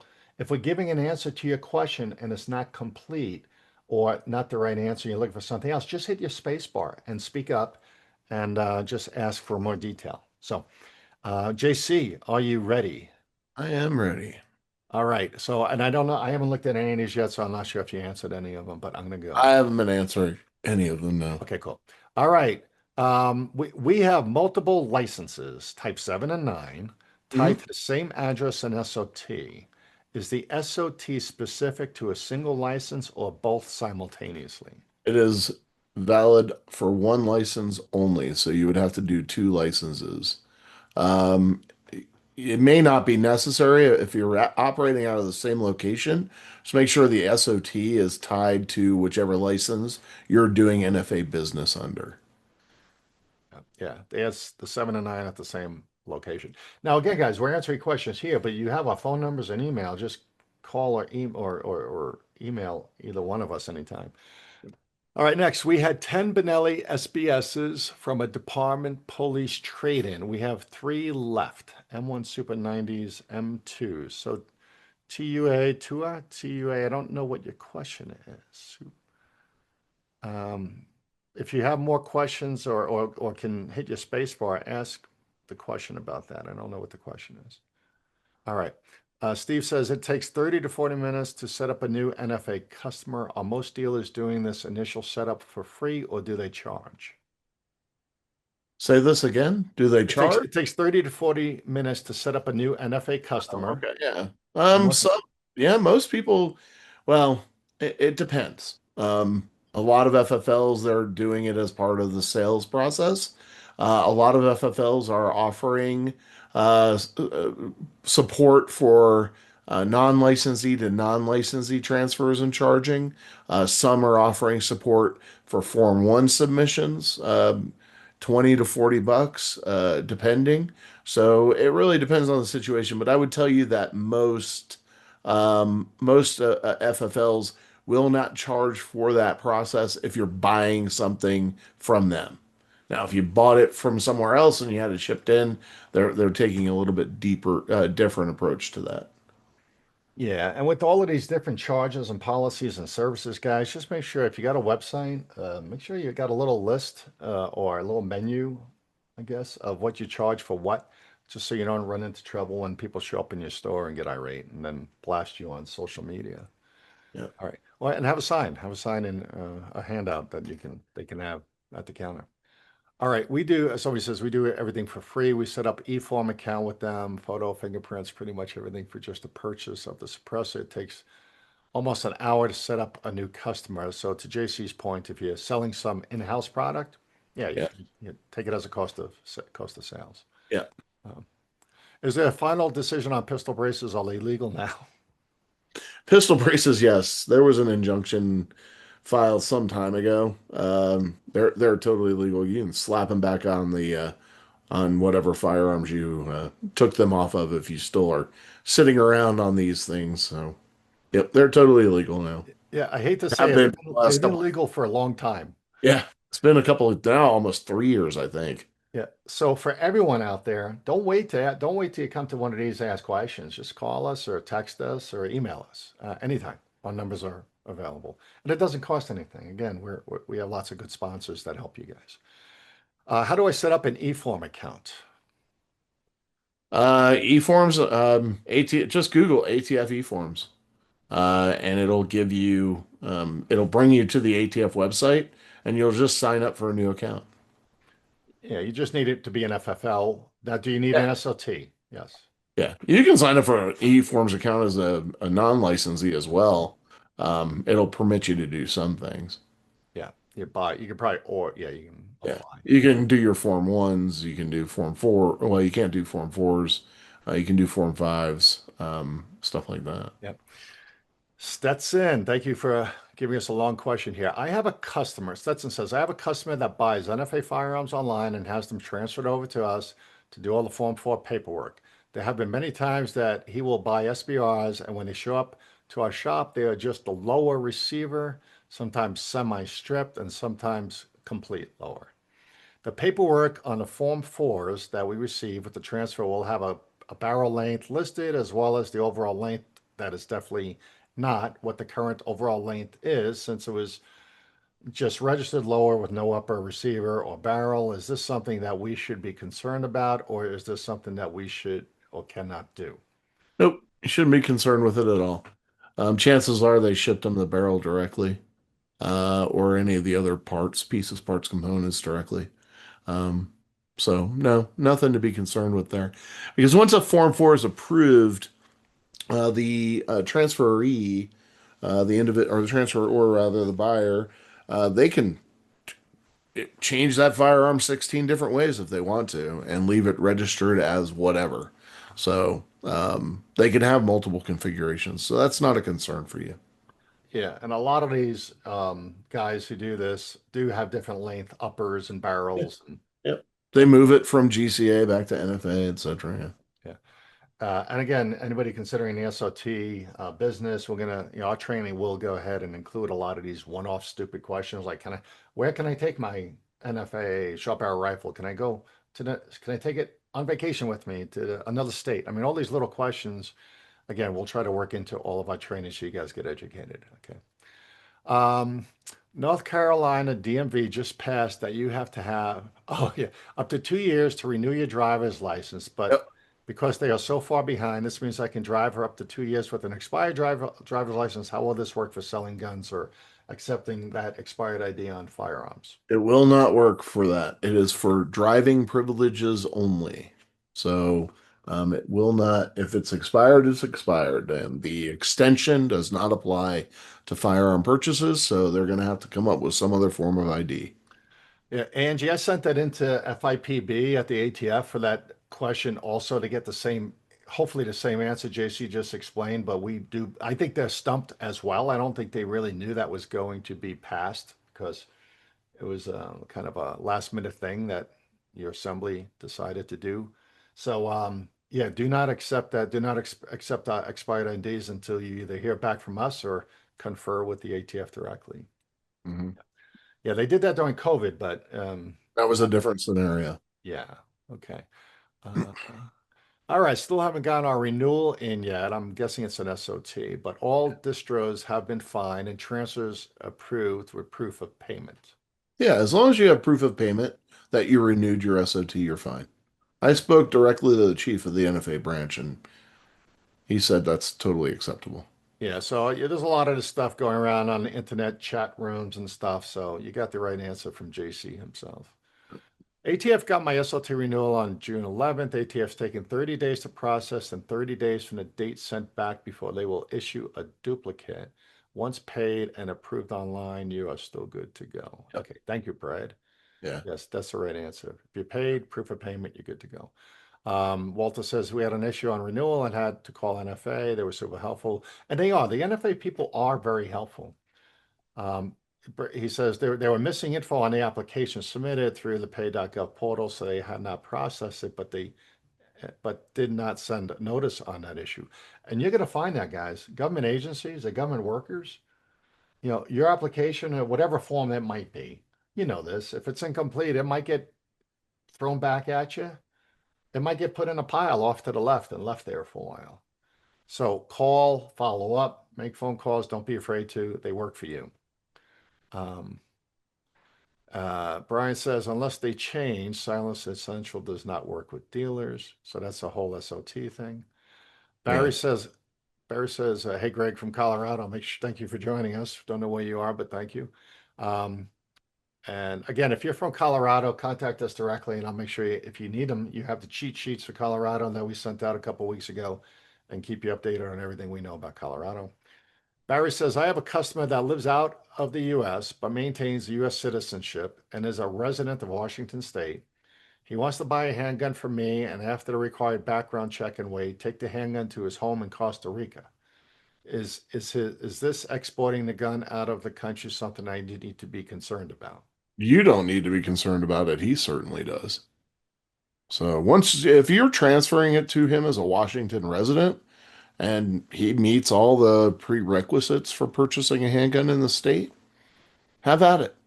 He's the one responsible for the transfer or the exportation of that firearm. And there's some things that some hoops he has to jump through as far as importation and exportation from the U.S. And importation into Costa Rica. So he needs to get all required permits and permissions, etc. So, but nothing for you to worry about. It's on him. Yeah. Hey, Rich says, JC, can you please add a link for the software companies? I'm not exactly sure what that's. I think you're He's talking talking about, about, yeah. yes, He's talking SOT about like the tech. fast bounds and stuff. Yeah, yeah. No, this is Peterson Farms and Silencer Shop. Oh, yeah. Yeah, there's when they first got e-forms back up and operational, there was a slew of them, and now it's down to like maybe three or four, maybe five tops. I can only think of five different providers in that space. They all use LiveScan, and it's a German, believe it or not, it's German software is the backbone of it. So it's expensive, but it really does pay off. Yeah. Um, recommend Peterson Farms. Everybody's recommending Peterson Farms. Yeah, I've heard. Yeah, Well, I they're know. about half the price of the Silencer Shop kiosk. So that's all Yeah, I've heard. yeah. Uh, all right. I'm skipping through some digital coupons. My fingerprint. Try and find a fingerprint. Okay. Yeah, there's a lot of fingerprint questions here. Again, we'll try to put a lot of this information in the SOT training that we do, like things you need to consider. Um, yeah. So, and the other thing too is take a look at some of these answers if you're reading through the chat and connect with some of these folks. I've been pushing the Prime Day. I have been pushing buying it now, meaning my SOT, because of probable delays after January 1st. Well, if you're delaying getting your SOT now, I mean, now's the time to get it and wait to get it. Because if you apply later, it's going to be an even longer wait unless something changes with the government. Yeah, look, the SOT is only good July 1st through June 30th. So even if you got it in January, it's still $500, and come June, you'll have to renew it. Yeah. And you can And, start dabbling in the business now, even at the $200 tax rate. yeah, and it's $500. Yeah. It's not a killer. And remember that you can renew, and we'll make sure that come April of next year that we remind everybody you can start renewing your SOTs April 15th. Don't wait. This is exactly what happens when you wait. FFLs are not getting their renewals in time. So, Yep. Is threading a barrel considered manufacturing for a gunsmith? depends on what point of commerce it's in. Um, really threading a barrel, I'm not too worried about it, even if it is pre-commerce. It's generally a gunsmithing practice. Yep. Distributors have been requesting copies of the Colorado permits for our locations. Yeah. So Yeah, color. Yeah, so distributors are getting smart. We talk to a lot of distributors. A lot of our clients are distributors, obviously. But we're telling everybody, don't transfer a gun to Colorado unless you got their permit in hand. And if you talk to somebody who doesn't know what you're talking about, tell them to call us. We help. Where you help them, help us, kind of thing, and vice versa.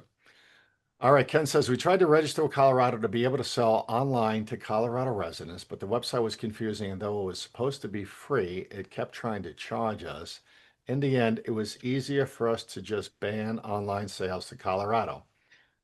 So, Ken, you don't need a license to sell into You don't need a Colorado?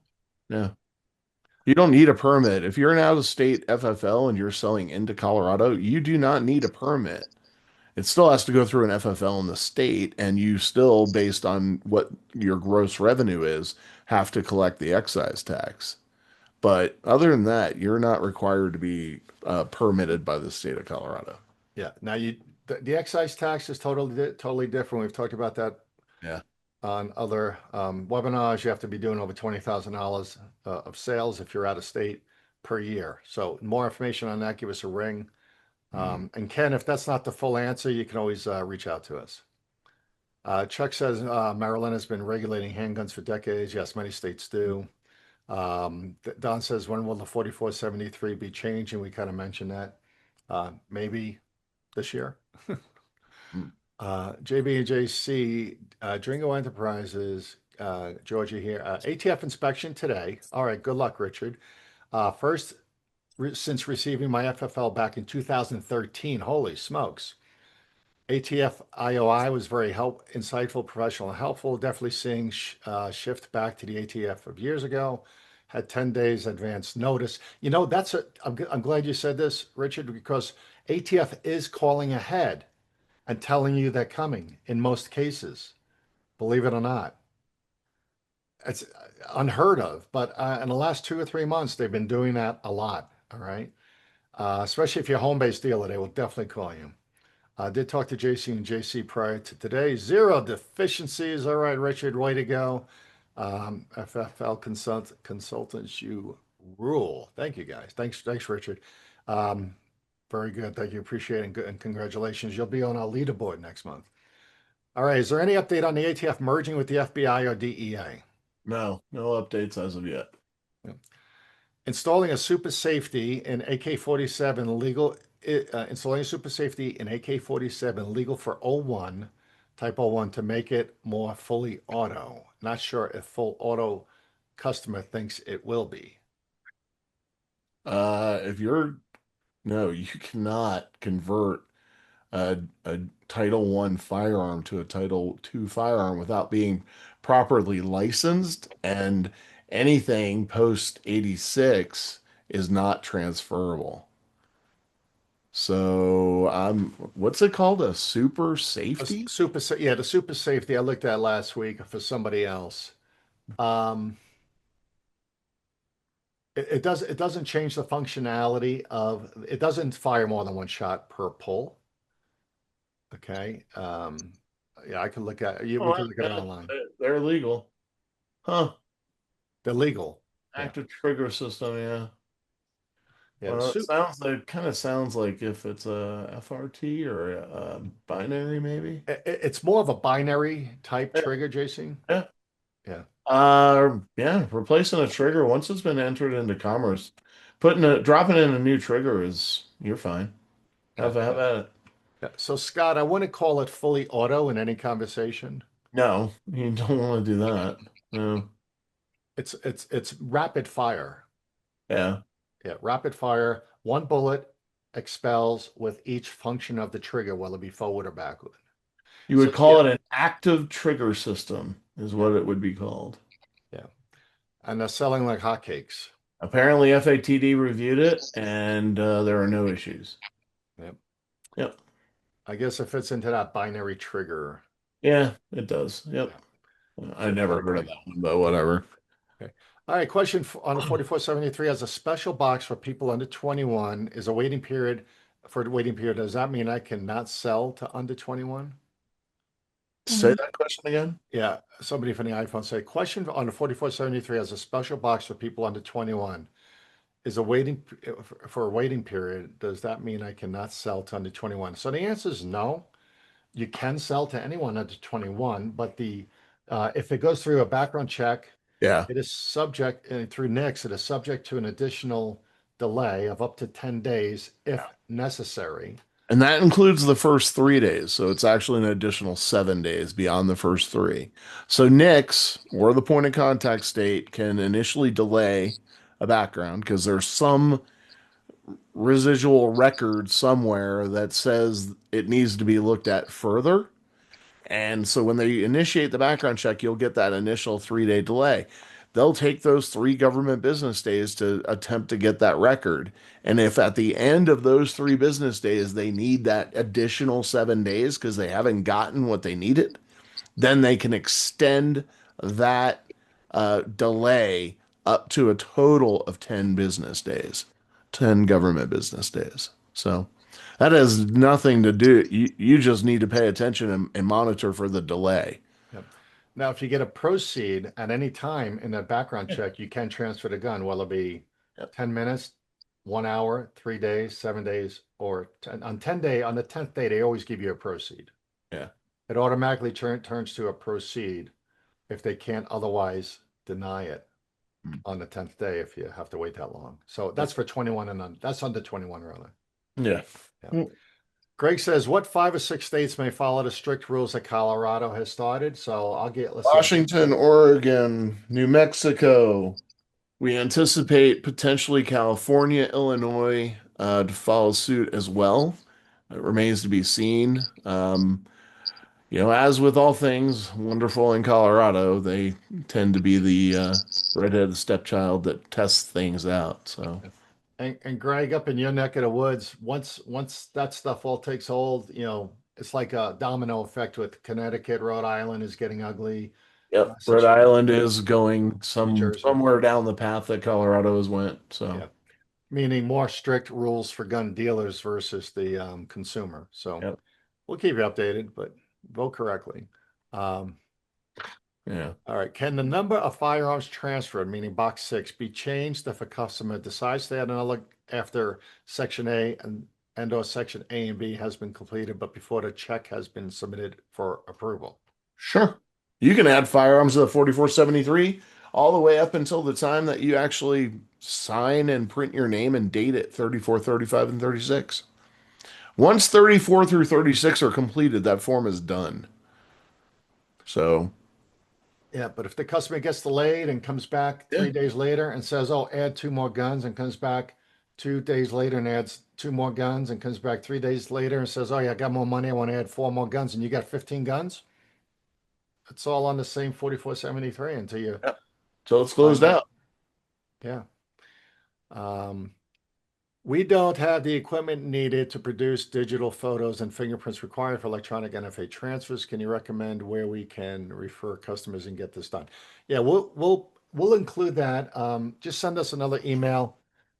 Hey, Mike, code 4 there. Yeah, send JC an email. We've got a couple of providers that are the stronger providers and more reputable, dependable ones. Um, Thank you, Tyler. Appreciate it. Nefer says, how are we supposed to handle abandoned firearms? Customers denied, and we have been trying to contact the FFL store that sent the firearms, but no answer. It's been almost a year. Yeah. So Nefer, Offer to buy it from the customer. That's the best way to do it. Offer to buy it. If you can't get a hold of the sending FFL, offer to buy it from the customer. Nefer, send me an email at jbarker or jb at FFL Consultants. I got a nice email I can send you with 3 or 4 different options and ways to handle it and ultimately what to do with it. So just send me a quick email, tell me what you need. All right. Tennessee has had a stolen firearm check for a few years now. Am I Yep. correct that this check is being done through a NICS system? Yes, yeah. Tennessee Bureau of Investigations, every point of contact state has a connection to the NICS platform. So yes, it is being run against the stolen firearms database at NICS. All right. Steve says, how can we get permission to do a DU location? What is a DU? Ducks Oh, Unlimited oh yeah, yeah, location. yeah, yeah. Ducks Unlimited is fine. You think It's so? it, yeah, it is. ATF did I'll see if I can find it, but ATF did a thing on Ducks Unlimited not that long ago where they approved them as whatever it says, a Bona bona fide. fide shooting sports event. So Yeah, let even me, though the mission is conservation, which I found a little bit unusual, but yeah, get that over like to me. I'll send it out to the group. yeah, I'll dig it up. Yeah. Keep in mind too with this, and you know, I love the fact that y'all want to do these transfers at these events, and maybe it's easier. But guess what? The one thing you're missing out on is you want that person to come into your store. You don't want to just sign off on that transfer of the gun. You want to get them in the store. Maybe they get, you know, a case of shotgun shells, a case of clays, you know, a pouch, a bag, something, right? A cleaning kit. You want them back in your store. So it behooves you to say, well, I'll transfer it at my store. Come on down. You want the visits. You want the footsteps in your store. Yeah, we call that zero cost marketing. Yeah. Yeah, make them, and we have another form. We didn't go over it here, but if you got people transferring guns into your store, we have another process for converting those customers that are just showing up for transfers to your customers. So um, we got a little process we can go over next time we talk. So anyway, Greg says I was informed all the time to crime reporting has stopped. Is this true? And what happened? Demand two, I guess. Oh, Demand 2 program? Yeah, the Demand 2 program went away, I don't know, probably a month ago now, Yeah, maybe. Yep. May That is no 23rd. longer, yeah, that required certain FFLs that had a 25% of transfers included firearms that were showing up used firearms that were showing up at traces. So they were required to submit very specific information with regard to the firearms.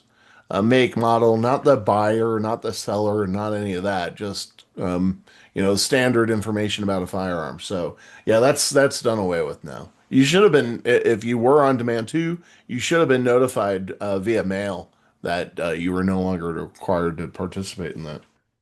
Yeah, here's the downside to the demand to process going away because they use that. The ATF Tracing Center was using that information as part of the course of tracing. Instead of Yeah. calling you, they were just going to your record to say, oh, okay, this gun is over here, and they did this with it. They were able to see in your bound book records being sent in, what you did with that gun you received from a customer. Now you're going to get those calls. Okay. So it's kind of bittersweet. So you don't have to do all, if you're in that high profile, send in your records every quarter situation, which was a pain in the ass, to put it simply. Um, Now you're just going to get a lot more calls. So don't worry about it. It's just the course of business shifting, so to speak.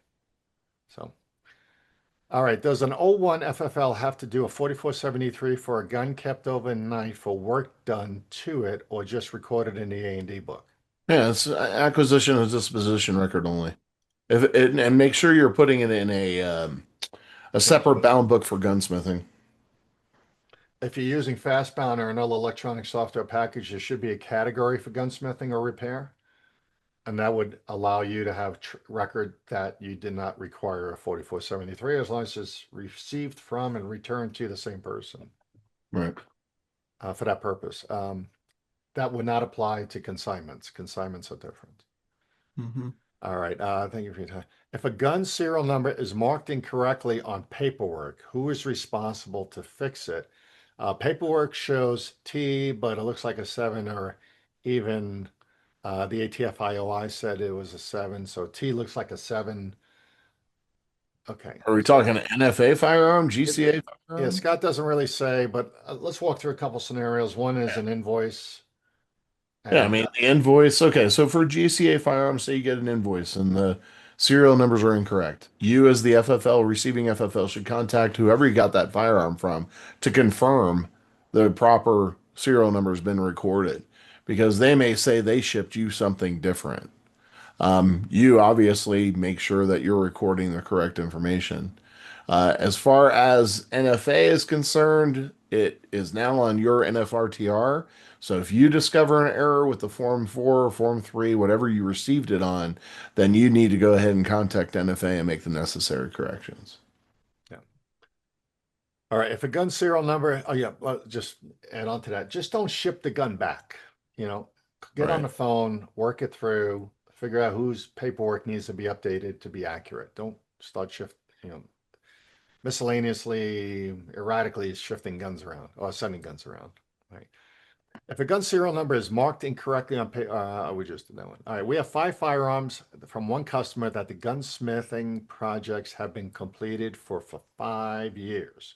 We cannot contact the customer. What paperwork should be complete to take possession of these abandoned property? Uh, so again, just I think that's Colorado School of Trades.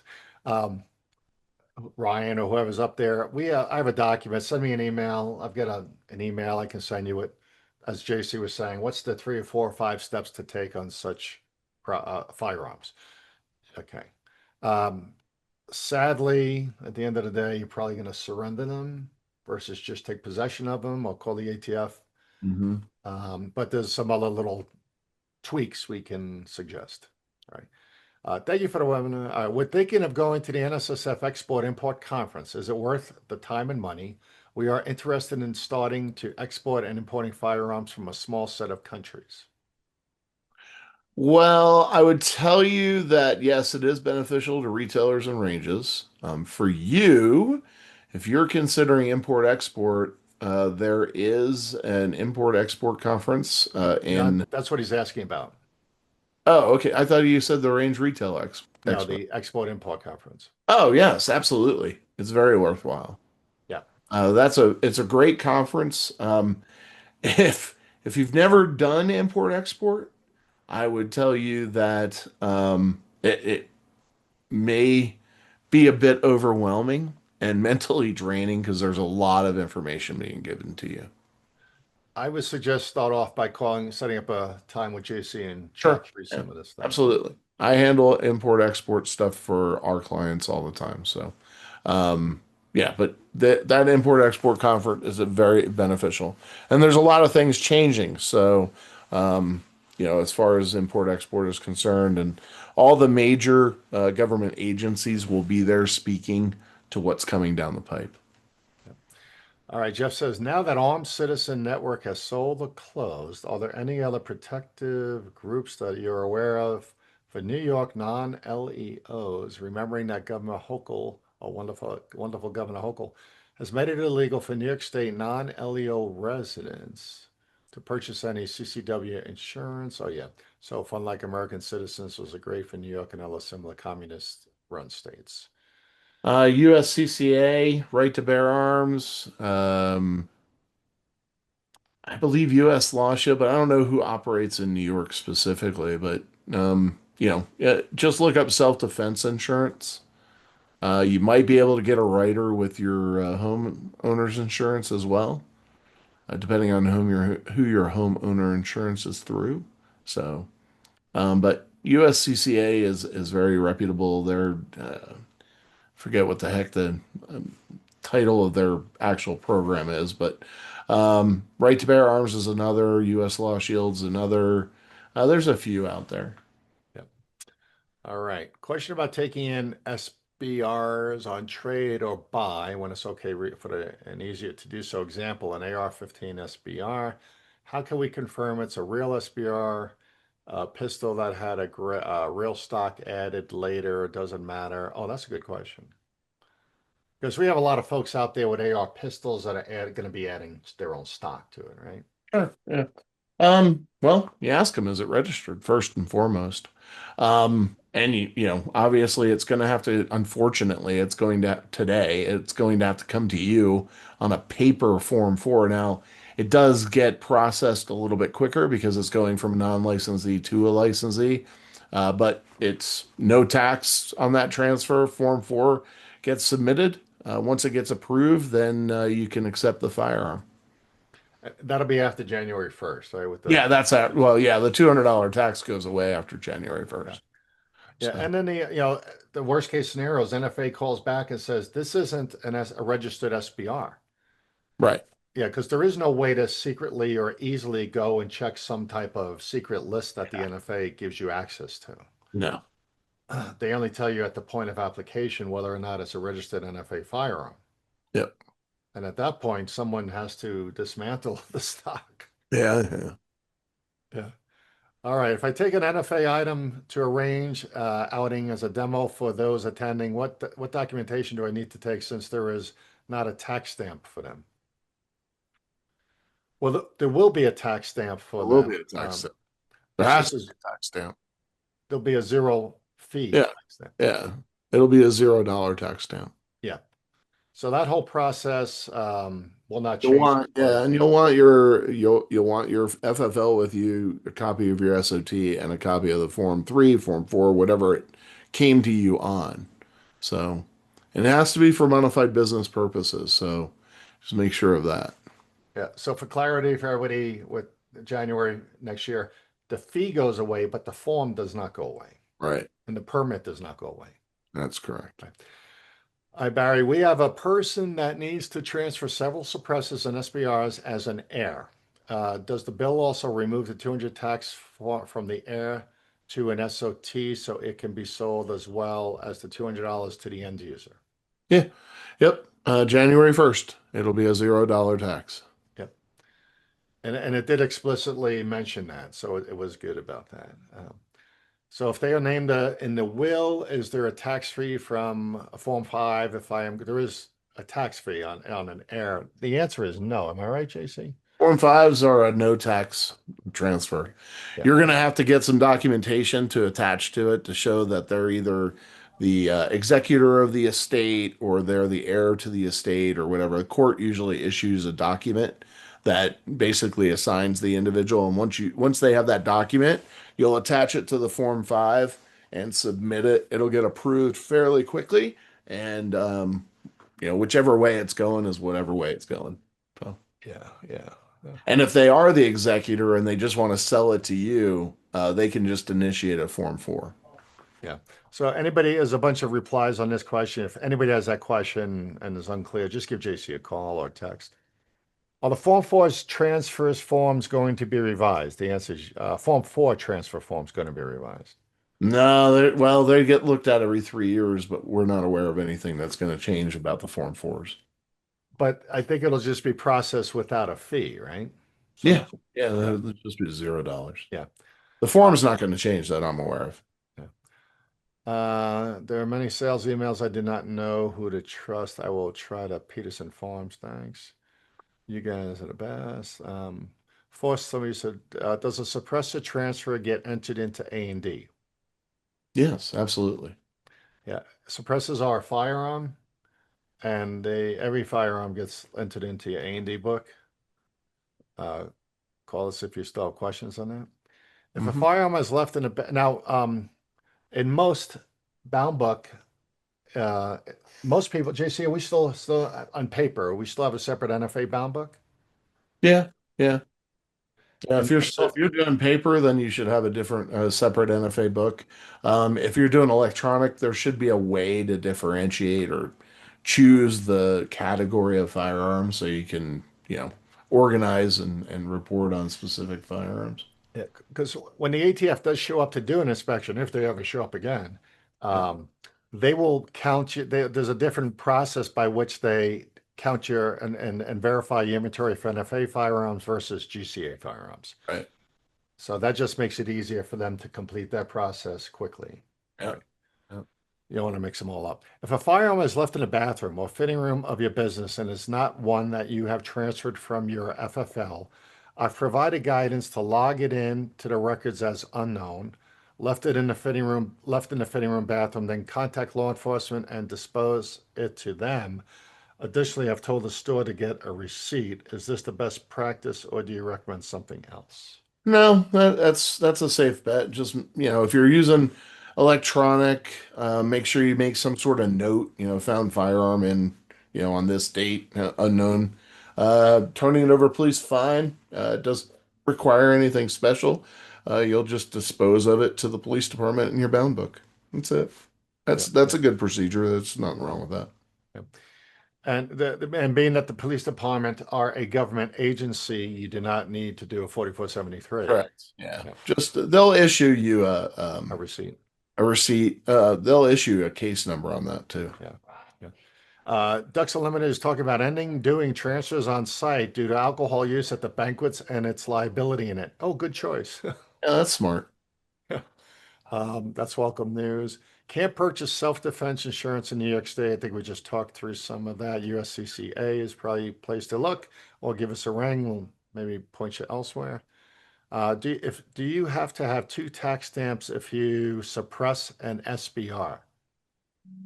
Yes. Yes. Yep. The only way you're going to get away with one tax stamp on that would be if it was integrally suppressed and pinned and welded, Yeah.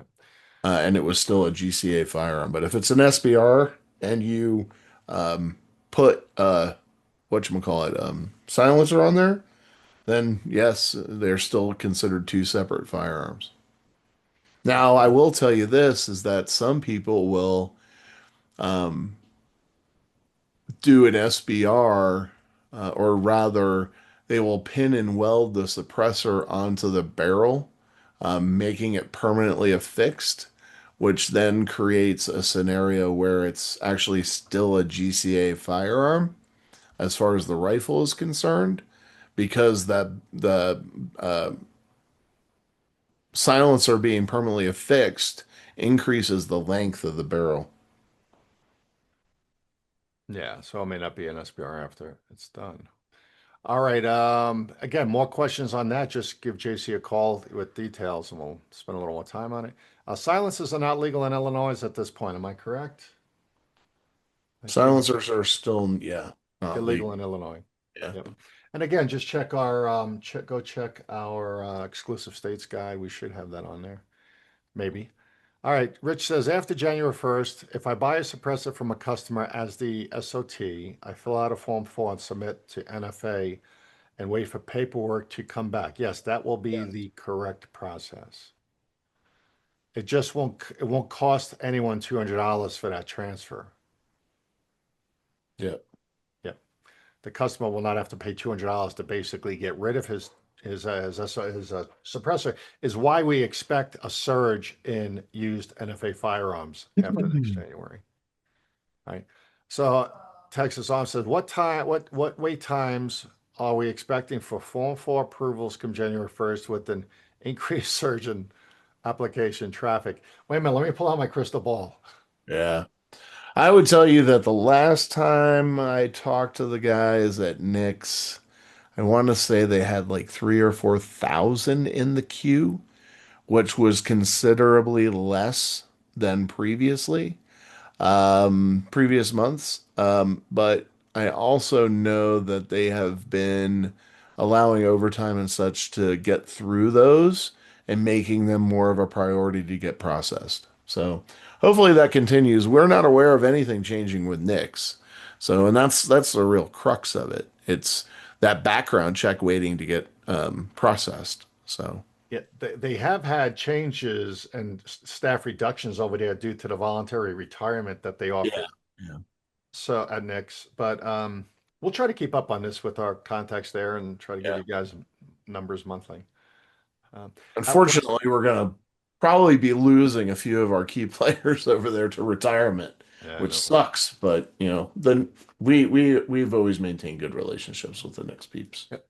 Justin says at one point, trusts seemed to be the way to go for NFA items. I heard a few years ago that there was some changes which made that harder to deal with trusts and Form 4s. No, What's the trusts or major? corporations are very easy to do, and it really depends on you. I would tell you it makes life a lot easier. Uh, Come a change in your someone living and passing, the trustee's demise, unfortunately, it does make life easier in that sense. Trusts overall are very beneficial for any assets and protecting your assets. Doesn't matter if it's NFA firearms or if it's other stuff. So, and it doesn't make it more difficult. the real challenge of, adding those items to a trust is that everyone who is a trustee listed on the trust has to complete Part B of the Form 4 and has to do the fingerprints and photo. Yeah, so there's pros and cons, and again, we'll explain that as we send out the instructional, get your SOT stuff later, probably in August, but we'll have that all ready and sent to you. But if you got questions, one-off questions like that, just text or email JC. And John, that was our last questions. Beautiful. Yeah. Yeah. And guys and girls, thank you very much for joining us this July. We'll see you mid-August. Let you know when that happens. We'll send what we promised towards the end of the week. A replay of the video will be broadcast on YouTube, and we'll get you guys the PDF training items we promised. As Yeah, yeah. always, You had one more question there, something about, hold on a second, I'm looking for it here. If someone is added later to the trust, do they do not have to do anything extra? That's correct. Yeah, somebody can be added to the trust later. The only time that it plays into the trust is if somebody then buys another firearm, right? Buys another firearm to add to the trust. That person will have to go through the fingerprints and background check. The other piece to someone being added to the trust, as long as you have evidence of them being added to the trust and they come in to pick up the item, but they weren't on the original submission, then they have to do the 4473 in a background check. So. And again, as JB said, if this is a little confusing because I'm talking fast, just give me a call or drop me a note and we'll set up a time. all right. Barry says, I missed your answer about someone buying a handgun from me and taking out of the country. You need to. That was the Costa Rica thing. That was dual citizenship Costa Rica, John. Oh yeah. What was the question? Yeah, Barry, if they buy the gun from you and you're in Washington State and they take it out of the country, that's on them, has nothing to do with you. Yeah. But if they want to do it legally and properly, they would find somebody to export that gun for Yeah. them, another gun dealer who has an export license Yeah. to ship it out of country. And that happens all the time for people going hunting, et cetera, to Africa. They ship their rifles ahead of Yep. time. Yep. Uh, There's certain permitting requirements and licensing that you have to get in Costa Rica. So yeah. Buzzer says, do you need to redo the fingerprints when adding another NFA item to a trust? No. Once your trust is set up, yeah, once your trust is set up, everything's on file. yeah. It's only when you add people to the trust. Yeah. Okay. Which you can do at any time later. All right. And they have to be non-prohibited, obviously. And Brian says certain outfits will remove people from the trust to not do all the people, then add them back on. Yeah. Yeah. There's ways to skin the cat, but Sure, but that sounds like just as much work. yeah. Yeah. All right, all. Listen, happy July. Good being with you. And again, thanks for attending. And if you need us, call us. We'll see you guys soon.